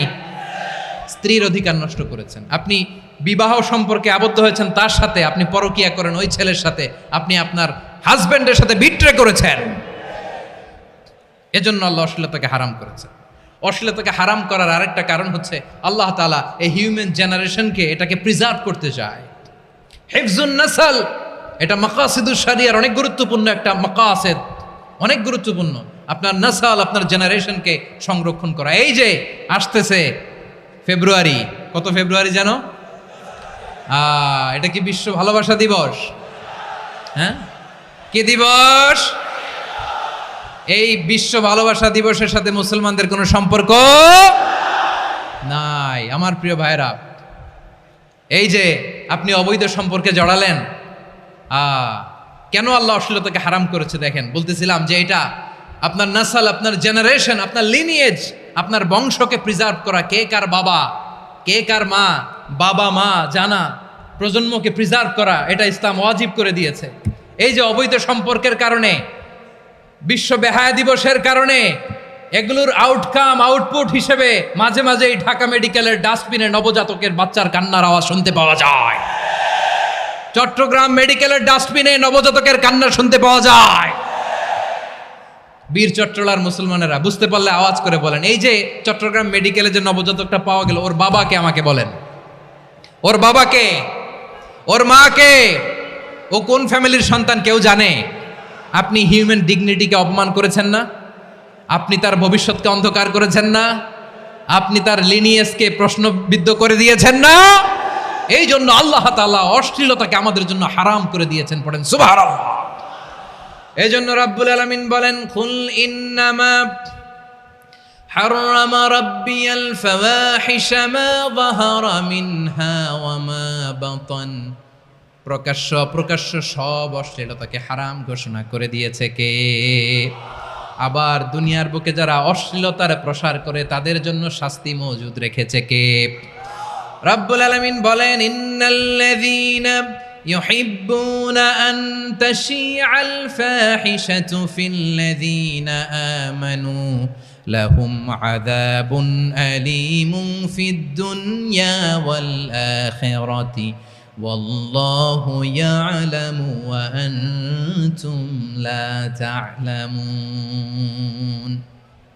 নিশ্চয়ই যারা বিশ্বাসীদের মাঝে অশ্লীলতার প্রচার প্রসার করতে চায় তাদের জন্য আমি মর্মন্তুদ শাস্তি প্রস্তুত করে রেখেছি, দুনিয়াতেও রেখেছি, আখিরাতেও রেখেছি। ঘোষণাটা কার? যারা এই নাটকের নামে, সিনেমার নামে, রূপালী জগতের নামে, মুভির নামে, ওটিটি প্ল্যাটফর্মের নামে আমার সমাজে অশ্লীলতা ছড়াতে চায় তাদের জন্য কঠিন মর্মন্তুদ শাস্তি মজুদ রেখে দিয়েছে কে? ও আমার বোনেরা, এখনো আপনি জাগবেন না? এখনো আপনার চিন্তার দুয়ারে এখনো নাড়া পড়ে নাই? ওরা আপনাকে উলঙ্গ বানাতে চায়, ওরা আপনাকে আইটেম গার্ল বানাতে চায়। এজন্য ইসলাম অশ্লীলতাকে হারাম করেছে। হারাম। ইসলাম বলেছে যোজন যোজন দূরে থাকো, ওরা বলে না কাছে আসো, কাছে আসার গল্প, ক্লোজ আপ ওয়ান, কাছে আসার গল্প আছে না নাই? চট্টগ্রামে তো এগুলো নাই মাশাআল্লাহ। হ্যাঁ, এখানেও আছে ক্লোজ আপ ওয়ান, কাছে আসার গল্প। আল্লাহ বলেন ওয়ালা তাকরাবুজ জিনা, কাছেও এসো না, জিনা থেকে যোজন যোজন কিলো দূরে থাকো, ওরা বলে কাছে আসার গল্প। আমার বীর চট্টলার ভাইয়েরা, কাছে আসতে হলে আমরা কোরআনের কাছে আসব, কাছে আসতে হলে নবীর কাছে আসব, কাছে আসার গল্প হবে আমার রবের কাছে আসার গল্প। চিল্লায় বলো ঠিক কিনা?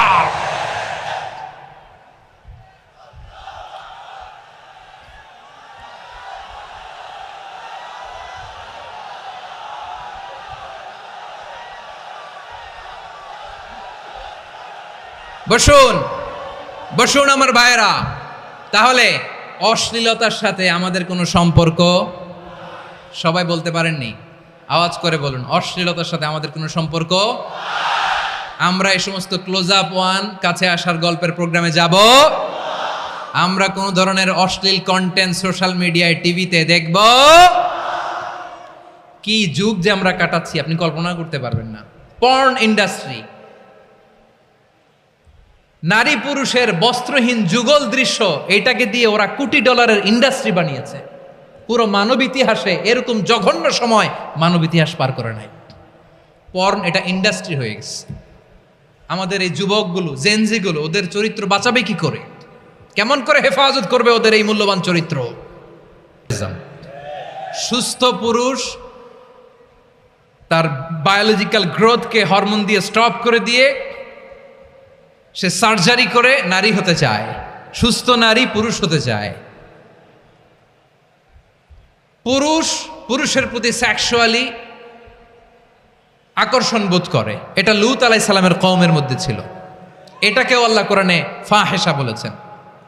ওয়ালুতান ইয ক্বালা লিকওমিহি আতাতুনাল ফাহিশাতা মা সাবাকাকুম বিহা মিন আহাদিম মিনাল আলামিন।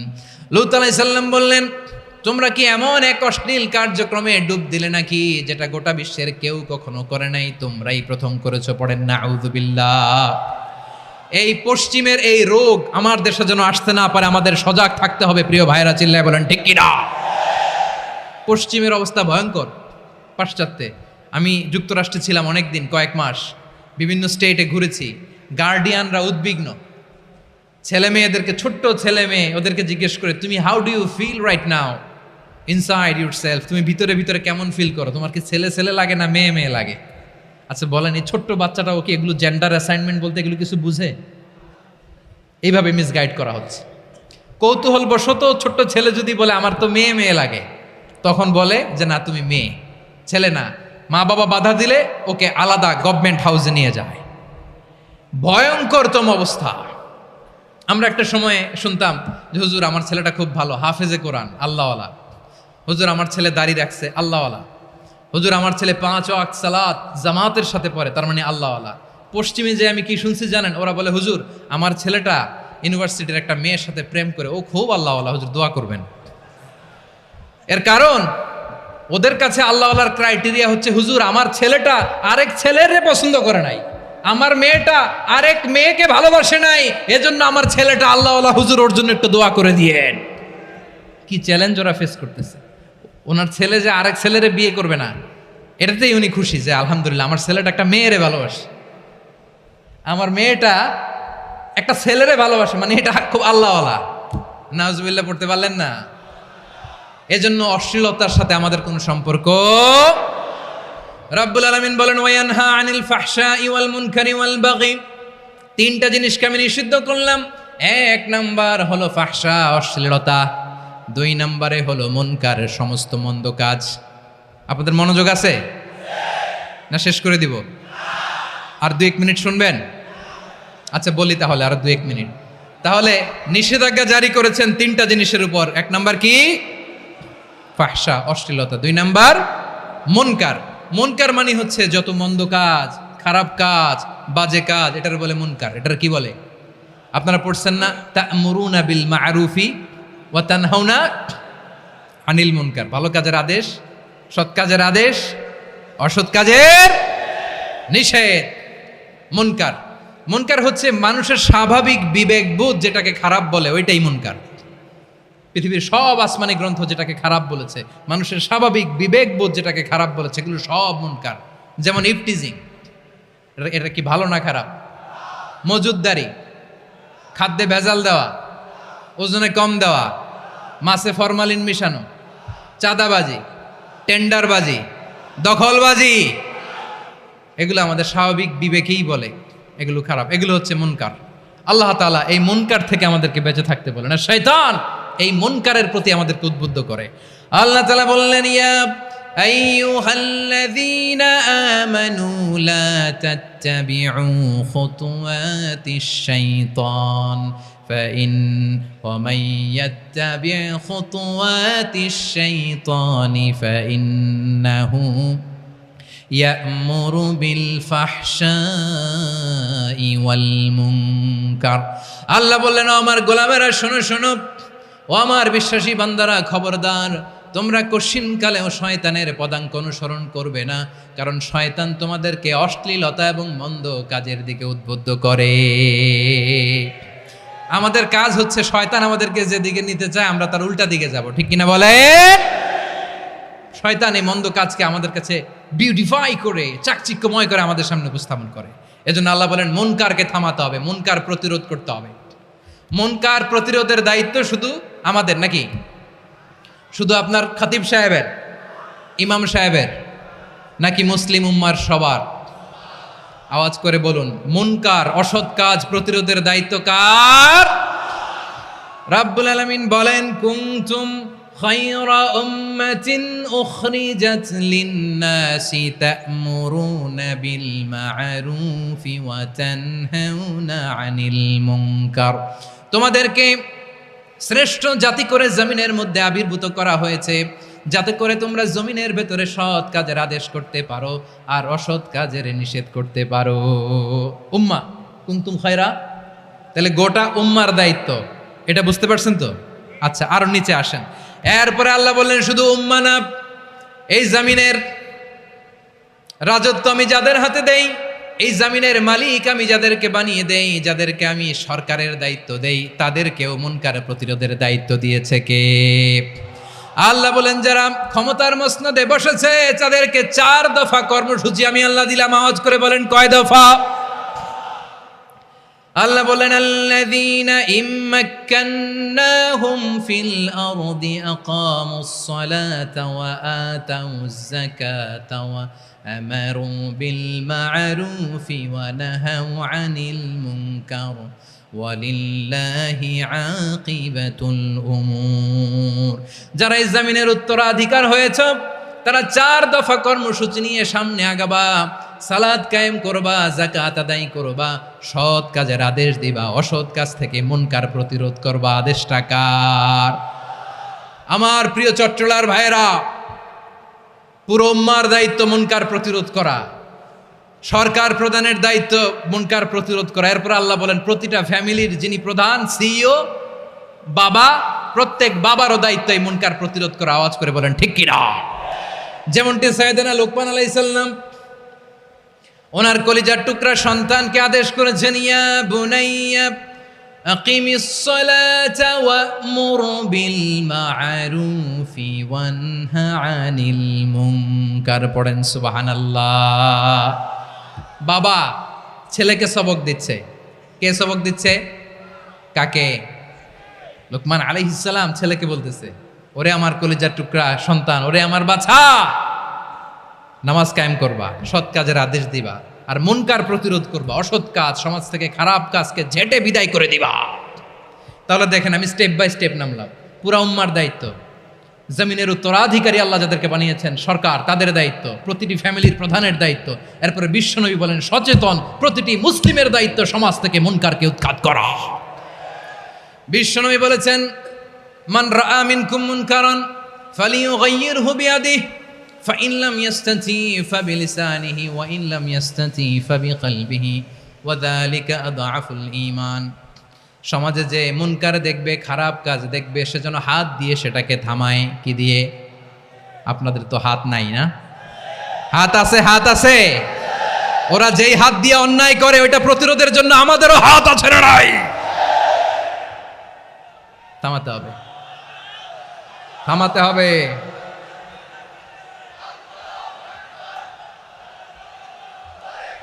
বসুন আমার প্রিয় ভাইয়েরা, ওরা ওদের যেই হাত দিয়ে টেন্ডারবাজি করে, চাঁদাবাজি করে, ইফটিজিং করে, দখলবাজি করে, যেই হাত দিয়ে, ওই মুনকার থামায় দেওয়ার জন্য আল্লাহর দেয়া আমাদেরও দুটি হাত আছে না নাই? আমাদেরও হাত আছে। থামাইতে হবে, থামাইতে হবে, হিম্মত করতে হবে। আমার প্রিয় ভাইরা, না থামালে আমরাই ডুববো শেষমেশ। আমাদের বাঁচার জন্য হইলেও থামাইতে হবে। রব্বুল আলামিন বলেন, ওয়াত্তাকু ফিতনাতাল লা তুসিবান্নাল্লাযীনা যালামু মিনকুম খাসসা। ও আমার গোলামেরা, ওই আযাবকে ভয় করো যে আযাব যখন আমি জমিনের বুকে পাঠাই শুধু জালেমদেরকেই মারি না, আলেমদেরকেও মারি। আযাব যখন আসে তখন শুধু জালিমই মরে না, আলেমও মরে। জানেন মুসা আলাইহিস সালামের পায়ে একবার একটা লাল পোকা কামড় দিয়েছে, লাল পিঁপড়া। লাল পিঁপড়া কামড় দিলে খুব আরাম লাগে না? কি লাগে? হ্যাঁ, জলে না? লাল একটা পিঁপড়া কামড় দিছে, তো উনি রেগে মেগে পাশি দেখে লাল পিঁপড়ার বাসা, পা দিয়ে ডলে মুছে সবগুলো পিঁপড়া মেরে ফেলছে। এই ঘটনাটা আল্লাহ ঘটিয়েছেন এজন্য। মুসা আলাইহিস সালাম ছিলেন কালিমুল্লাহ, সরাসরি আল্লাহর সাথে কথা বলতেন। তিনি আল্লাহকে জিজ্ঞেস করেছিলেন, আল্লাহ তুমি যখন কোনো জনপদে আযাব পাঠাও, শাস্তি দাও, ওখানকার শুধু জালেমরাই তো মরে না, ভালো মানুষগুলাও মরে, তো আযাব দিবা মুশরিকদের উপর দিবা, অবাধ্যদের উপর দিবা, ভালো মানুষগুলারে মারো কেন? আল্লাহ বললেন, মুসা তোমার যে কামড় দিছিল পায়ের মধ্যে পিঁপড়া, কয়টা পিঁপড়া? জোরে বলেন। একটা পিঁপড়া, তো সবগুলারে মারলা কেন? রেগে মেগে পুরো পিঁপড়ার বাসা ভেঙে ম্যাসাকার করলা কেন? এই মুসা, আমি যখন অ্যাকশনে যাই, আমি যখন শাস্তি দেই, তখন এত বাস বিচার করা হয় না, বাস বিচার করা যায় না। যখন অ্যাকশনে যাওয়া হয় ওইটা ডাইরেক্ট অ্যাকশন হয়ে যায়। চিল্লায় বলো ঠিক কিনা? এজন্য আমাদের বাঁচার জন্য হলেও এই পাপ থামাতে হবে, এই শয়তানের অট্টহাসি থামাতে হবে, অন্যায় অপরাধ সমাজ থেকে আমাদের থামাতে হবে। কারণ আযাব আসলে ওরাও মরবে, আমরাও মরব। একটা জাহাজ 2 তলা, আপনি আছেন 2য় তলায়। শুনতেছেন? শুনতেছেন? জাহাজ কয় তলা? আপনি কোন তলায়? 2য় তলায়। নিচের তলার কিছু লোক জাহাজের তলা ছিদ্র করতে আরম্ভ করছে। কি ছিদ্র করতেছে? আচ্ছা, জাহাজের তলা ছিদ্র করলে তলা দিয়ে কি ঢুকে? এখন আপনি যদি বলেন আমার কি, আমি তো 2 তলায়, আমার কি, আমি তো সেফ, আমি ইন দ্য সেফ জোন, আমি তো ভালো আছি, আমি তো ভালো আছি, ওরা ছিদ্র করে ওরা মরবে। আসলে কি শুধু ওরা মরবে? নাকি তলা ফুটো হলে ভিতরে পানি ঢুকলে আপনারও সলিল সমাধি হবে? তলা দিয়ে যখন পানি ঢুকবে, জাহাজ ডুবলে আপনিও মরবেন। এজন্য নিজে মরার আগে ওই পাগলগুলোর নিচতলায় যে থামাতে হবে, চিল্লায় বলেন ঠিক কিনা? এজন্য আল্লাহ বললেন মুনকার প্রতিরোধের দায়িত্ব সমাজের টপ টু বটম সবার। পুরো আম্মার দায়িত্ব, সরকার প্রধানের দায়িত্ব, প্রতিটি ফ্যামিলির প্রধান বাবার দায়িত্ব, বিশ্বনবী বললেন প্রতিটি সচেতন মুসলিমের দায়িত্ব। এজন্য মুনকার প্রতিরোধ করার দরকার আছে না নাই? সমাজে এই যে ইফটিজিং হয়, আপনার বোনের বয়সী একটা মেয়েকে কিছু বখাটে টিটকারি করে, এই বলে সেই বলে, নোংরা কথা বলে, রাস্তায় দেখেও আপনি পাশ দিয়ে না দেখার মতো চলে যান কেন? আপনি দাঁড়ান না কেন? আপনি দাঁড়ালেই তো থেমে যাবে, কারণ সত্যের যে শক্তি তার সামনে মিথ্যা মুখ থুবড়ে পড়ে। আপনার সামনে ও কিছুই না, নাথিং। আপনি দাঁড়ান, ওকে প্রশ্ন করেন যে আমার বোনকে তুমি ডিস্টার্ব করো কেন? আপনাকে দেখে আরো 5 জন দাঁড়াবে, 5 জনকে দেখে আরো 10 জন দাঁড়াবে। আমাদের নীরবতা আর আমাদের নিশ্চুপ থাকাই জালিমদেরকে আরো শক্তিশালী জালিম বানিয়েছে। এজন্য মুনকার প্রতিরোধের দায়িত্ব আমাদের সবার। টেন্ডারবাজি, চাঁদাবাজি, দুর্নীতি, অপরাধ, দখলদারিত্ব, মজুদদারি, এগুলো সব কিছু একসাথে প্রতিরোধ করতে হবে, ঠিক কিনা বলেন? একটা মানবিক সমাজ যদি চাই, প্রতিরোধ করতে হবে। প্রিয় ভাইয়েরা, আল্লাহর শপথ নিয়ে বলি, এই নাসিহাতগুলো সবার জন্য, সব দলের জন্য, সব মতের মানুষের জন্য। আমরা কোনো দলের প্রতি মানুষকে ডাকি না, আমরা ডাকি ইসলামের দিকে। সব দলের, সব মতের, সব মানুষদেরকে আমরা আহ্বান জানাই, আসুন আমরা একটা সুন্দর সমাজ বিনির্মাণ করি। এই যে নতুন বাংলাদেশের এক সুযোগ এসেছে, আর জীবনে হয়তো আসবে না, সামনের 100 বছর এই সময় আসবে না।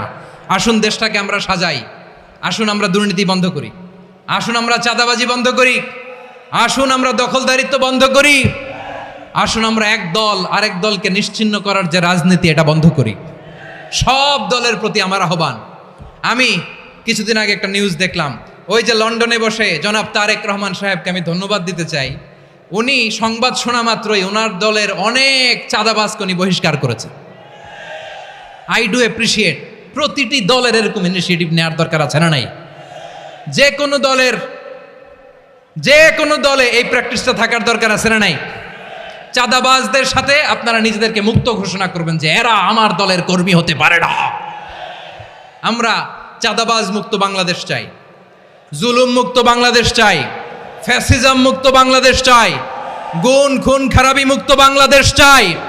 আমরা নতুন ভোরের বাংলাদেশ চাই। ওই বাংলাদেশ পাওয়ার জন্য মুনকার প্রতিরোধে, অন্যায় প্রতিরোধে যদি বাঘের বাচ্চার মতো, আবু সাইদের মতো 2 হাত উঁচু করে বুককে টান টান করে প্রসারিত করে দাঁড়াতে হয়, রাজি আছো মুসলমান? কারা কারা রাজি? আল্লাহকে হাত দেখিয়ে প্রতিজ্ঞা করো।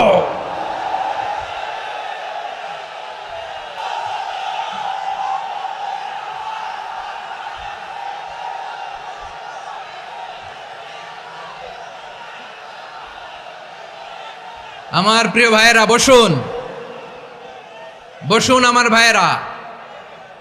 রাব্বুল আলামিন বলেন, ওয়ায়ানহা আনিল ফাহশাই ওয়াল মুনকারি ওয়াল বাগি ইয়াইদুকুম লাআল্লাকুম তাযাক্কারুন। বসুন। আল্লাহ বললেন, আমি অশ্লীলতাকে নিষেধ করি, আমি সব ধরনের মন্দ কাজকে নিষিদ্ধ করি, সব শেষে আমি সীমা লঙ্ঘনকে তোমাদের জন্য নিষিদ্ধ করি। আলোচনা মনে আছে তো, না ভুলে গেছেন? নিষিদ্ধ করেছেন কয়টা জিনিস? 1 নম্বরে অশ্লীলতা, 2 নম্বরে মুনকার তথা সব মন্দ কাজ, 3 নম্বরে আল বাগি, সীমা লঙ্ঘন, ক্রসিং দ্য লিমিট। সীমা লঙ্ঘন করা ভালো না। We all should know our limits. চিল্লায় বলেন ঠিক কিনা?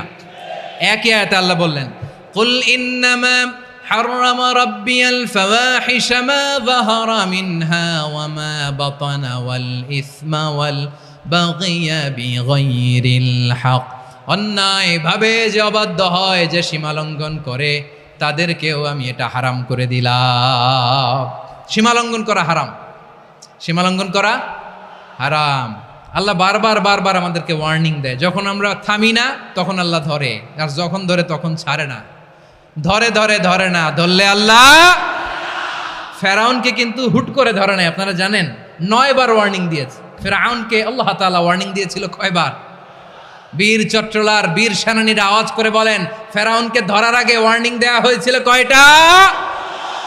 রাব্বুল আলামিন বলেন, ওয়ালাকাদ আতাইনা মূসা 9 আয়াতিন বাইয়িনাত, 9টা মুআজিজা দেখিয়েছি। 1 2 3 বারবার এইভাবে রিমাইন্ডার, ওইভাবে রিমাইন্ডার, এইভাবে নসিহাত, ওইভাবে দাওয়া। ফাকুলা লাহু কাওলান লাইয়িনা, নরম করে বলো, সফট করে বলো, যত ওয়ে হতে পারে দাওয়া মেথডোলজির মূসা আলাইহিস সালামের সব অ্যাপ্লাই শেষ। 10ম বারে যে আল্লাহ ধরছে, 10ম বারে যে ধরেছে। এজন্য আল্লাহ বলেন, আমি সীমালঙ্ঘনকে পছন্দ করি না।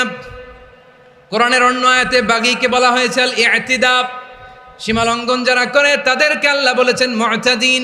ওয়াকাতিলু ফি সাবিলিল্লাহিল্লাযীনা ইউকাতিলুনাকুম ওয়ালা তা'তাদু ইন্নাল্লাহা লা ইউহিব্বুল মুতাদিন। আমি সীমালঙ্ঘনকারীদেরকে কোশ্চিনকালেও পছন্দ করি না। আমরা যেন সীমালঙ্ঘন না করি, রাজি আছেন তো? যে কোনো ক্ষেত্রে ইবাদতে যেন সীমালঙ্ঘন না করি। অনেকে আমরা ইবাদতে সীমালঙ্ঘন করে ফেলি। বিশ্বনবী সাল্লাল্লাহু আলাইহি ওয়াসাল্লাম যেটা শিখিয়েছেন এর বাইরে যে অতিরিক্ত বুজুর্গ হতে চায়, এরকম আছে না নাই? করা যাবে না, কোনো ক্ষেত্রেই সীমালঙ্ঘন করা যাবে, এমনকি যুদ্ধক্ষেত্রেও না। বিশ্বনবী সাল্লাল্লাহু আলাইহি ওয়াসাল্লাম বলেন, খবরদার যুদ্ধক্ষেত্রেও সীমালঙ্ঘন করো না। কি সুন্দর ইসলাম আমরা পেয়েছি। বিশ্বনবী বলেন, খবরদার যুদ্ধের ময়দানে কোনো নারীর গায়ে হাত তোলো না, কোনো শিশুর গায়ে হাত তোলো না, কোনো গবাদি পশু হত্যা করো না, কোনো শস্য ক্ষেত্র ধ্বংস করো না, ইবাদতরত অন্য ধর্মের কোনো সন্ন্যাসীর গায়ে হাত তোলো না। বলেন সুবহানাল্লাহ। তাহলে আমরা সীমালঙ্ঘন করতে পারবো? প্রিয় ভাইরা, একটা সুখী, সমৃদ্ধ, শান্তির সমাজ, মানবিক সমাজ যদি আমরা গঠন করতে চাই, আমাদের আল্লাহর দেয়া কয়টা আদেশ মানতে হবে বলেন দেখি? সবাই বলেন কয়টা? আর বেঁচে থাকতে হবে কয়টা জিনিস থেকে? আওয়াজ করে বলেন কয়টা? আচ্ছা, আদেশ নাম্বার 1 কি ছিল বলেন? আল্লাহর আদেশ কি? 1 নাম্বার আদাল, ন্যায়পরায়ণতা। আমরা সুবিচার, সুশাসন, ন্যায় বিচার চাই কি চাই না? 2 নম্বরে কি ছিল? মাশাআল্লাহ, আওয়াজ করে বলেন 2 নম্বরে কি ছিল? ইহসান, আমরা যেন সবার প্রতি দয়া পরবশ হই, ইহসান করি। 3 নম্বরে কি ছিল? নিকটাত্মীয়দের দান করা, তাদের অধিকার প্রাপ্য বুঝিয়ে দেওয়া। পাশাপাশি 3টা জিনিস থেকে আল্লাহ বারণ করেছেন, নিষেধ করেছেন। তার প্রথমটা ফাহশা, অশ্লীলতা। অশ্লীলতার সাথে আমাদের কোনো সম্পর্ক। আজকের এই ঐতিহাসিক চট্টগ্রামের প্যারেড ময়দান থেকে আমরা যত ধরনের মা তাহারা মিনহা মা বাতান, প্রকাশ্য অপ্রকাশ্য, দৃশ্যমান অদৃশ্যমান, সব অশ্লীলতা থেকে নিজেদেরকে মুক্ত ঘোষণা করলাম। অশ্লীলতাকে আমরা না বলে দিলাম। আওয়াজ করে সবাই বলুন নো। অশ্লীলতার সাথে আমাদের কোনো সম্পর্ক। 2 নম্বর নিষেধাজ্ঞা কি ছিল? আল মুনকার, সমাজের যত মন্দ কাজ এগুলোকে আমরা প্রতিরোধ করব। রাজি আছেন তো সবাই? 3 নম্বরে আল বাগী, সীমালঙ্ঘন। কোন মুসলিম সীমালঙ্ঘন করে না, এমনকি যুদ্ধক্ষেত্রেও না। আওয়াজ করে বলেন ঠিক কিনা? রাব্বুল আলামিন শেষে বললেন, ইয়াইদুকুম লাআল্লাকুম তাযাক্কারুন, আল্লাহ তোমাদেরকে উপদেশ দেন যাতে তোমরা শিক্ষা গ্রহণ করো। আমরা উপদেশ দেব, আমরা জোর করে কাউরে কিছু মানাতে চাই না। লা ইকরাহা ফিদ্দিন ওয়া যাক্কির ফাইন্না যিকরা তানফাউল মুমিনিন। উপদেশ দিলে এটা মুমিনদের কাজে দেয়। লাস্তা আলাইহিম বিমুসাইতির ইন্নামা আনতা মুযাক্কির। নবী হে, আপনি রিমাইন্ডার দাতা, আপনি উপদেশ দিবেন। আমরাও বিশ্বনবীর এই হাদিসগুলো থেকে, কোরআনের আয়াত থেকে রিমাইন্ডার, এই কথামালা, বাণীবাহক হিসেবে এই বাণীগুলো আপনাদের সাথে কাছে পৌঁছে দিলাম। আমরা আল্লাহ তাআলার কাছে প্রার্থনা করি, আল্লাহ আমরা যেন আদল দিয়ে আমাদের সমাজকে গঠন করতে পারি। আল্লাহ আমরা যেন ইহসান করতে পারি, আমরা যেন নিকটাত্মীয়দের দান করতে পারি। আল্লাহ যত ধরনের অশ্লীলতা, অনাচার, মন্দ কাজ, সীমালঙ্ঘন, অবাধ্যতা থেকে যেন আমরা বেঁচে থাকতে পারি। আল্লাহ তাআলা আমাদের সবাইকে কথাগুলো বোঝার ও আমল করার তৌফিক দান। কোরআনের মাহফিলে, হাদিসের মাহফিলে হয়ে যাও সবাই শামিল। এলো কোরআনের মাহফিল।